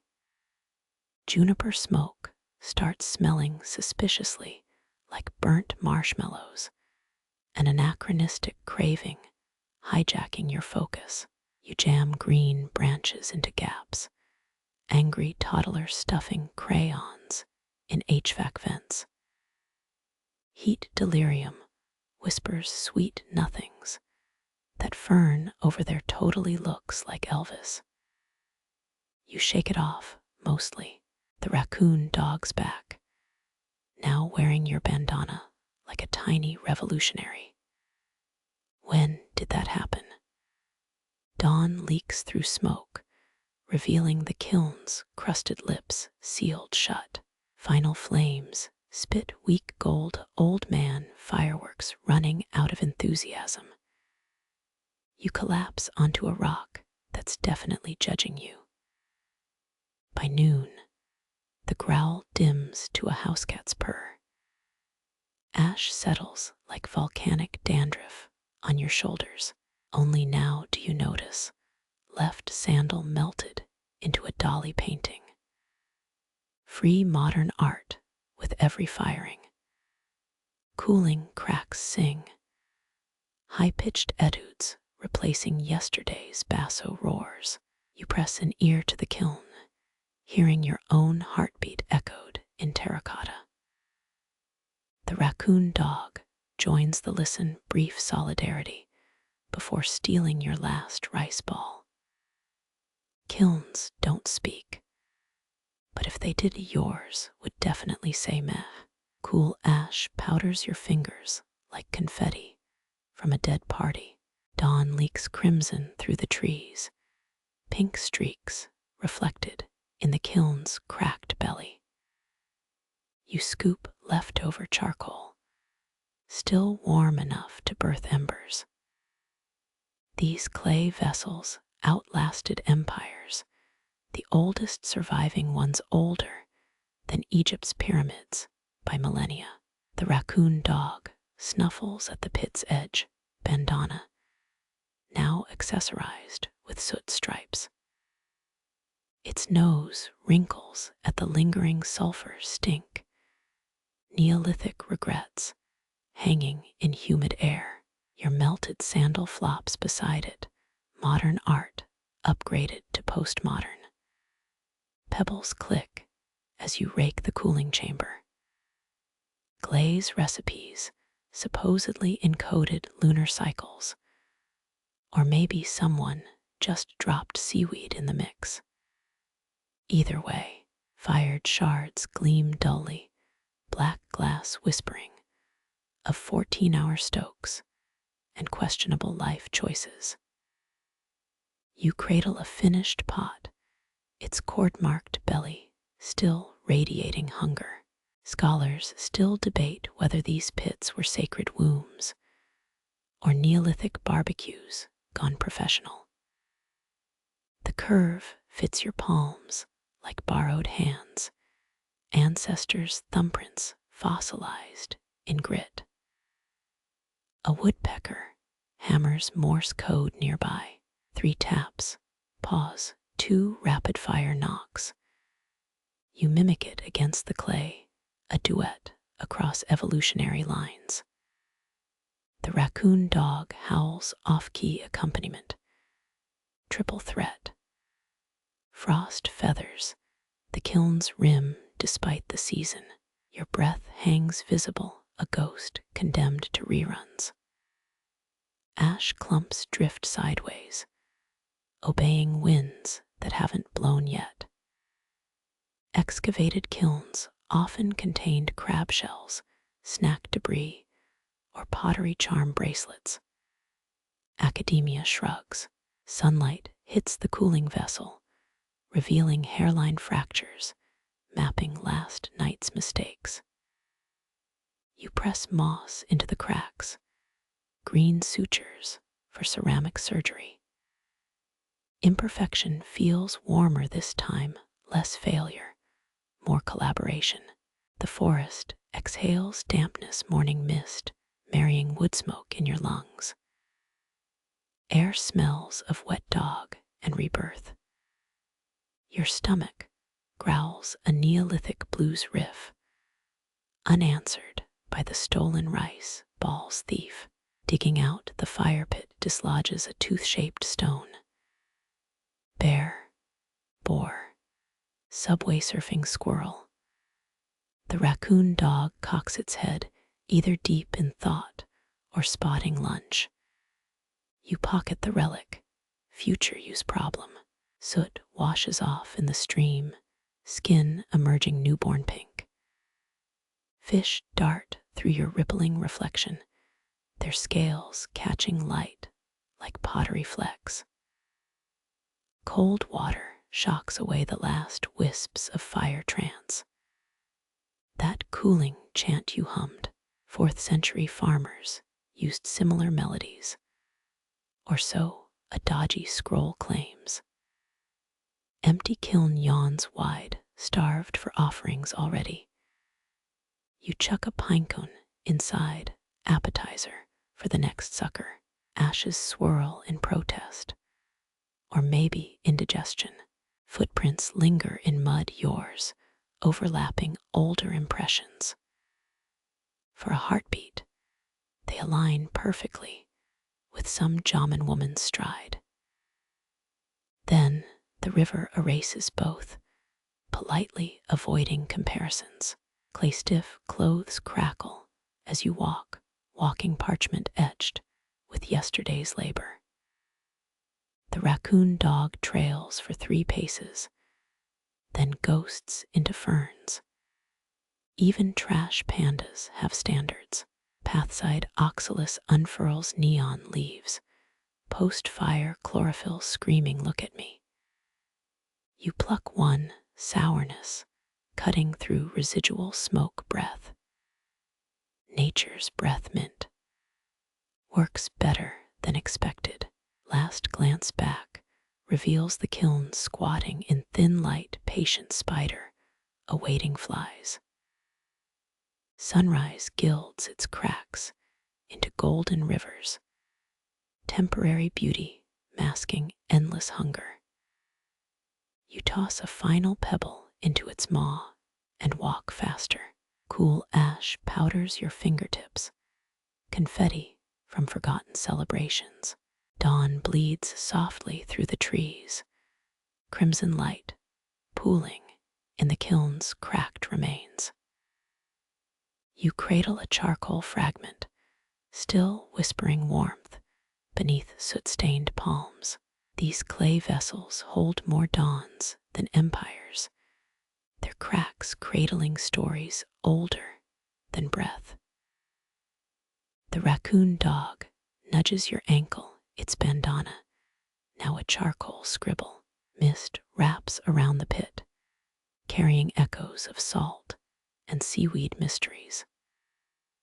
Your melted sandal lies half buried, a fossil waiting for future archaeologists to overthink. Sifting ash feels like combing through stardust. Glaze recipes linger as riddles, moonlit guesses, sealed in clay. Shards glow faintly, their edges softened by centuries of patient soil. A finished pot rests in your lap, its curves mirroring ancestral hands. Debates about ritual or practicality dissolve here. Warmth matters more than words. Thumbprints sunk deep into clay pulse gently, a heartbeat trapped in earth. Woodpecker taps fade into breeze song. You knock back 3 slow, 2 quick, a language without verbs. The raccoon dog yawns. Critics rarely appreciate avant-garde duets. Frost feathers melt on your sleeve, brief diamonds. Breath mists the air, sketching shapes that vanish before names catch them. Ash drifts sideways, dancing to tomorrow's weather. Crab shells found in kilns, snacks or spells. Let scholars chew on that. Sunlight fingers the pot's fractures, veins mapping where fire kissed too hard. Moss stitches the cracks, green threading through stone. Imperfection cradles the light better anyway. Forest air tastes of damp bark and beginnings. Your stomach grumbles, a Neolithic complaint. The raccoon dog licks its paws, innocence poorly performed.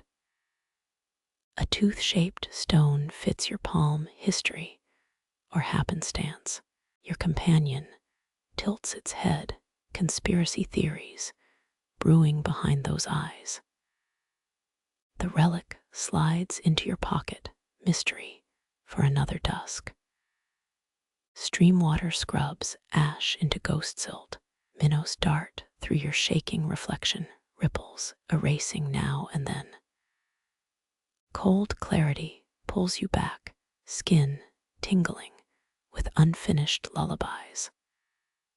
Humming that same tune. Maybe ancient potters harmonized with cicadas too. The kiln gapes empty, an open mouth hungry for stories.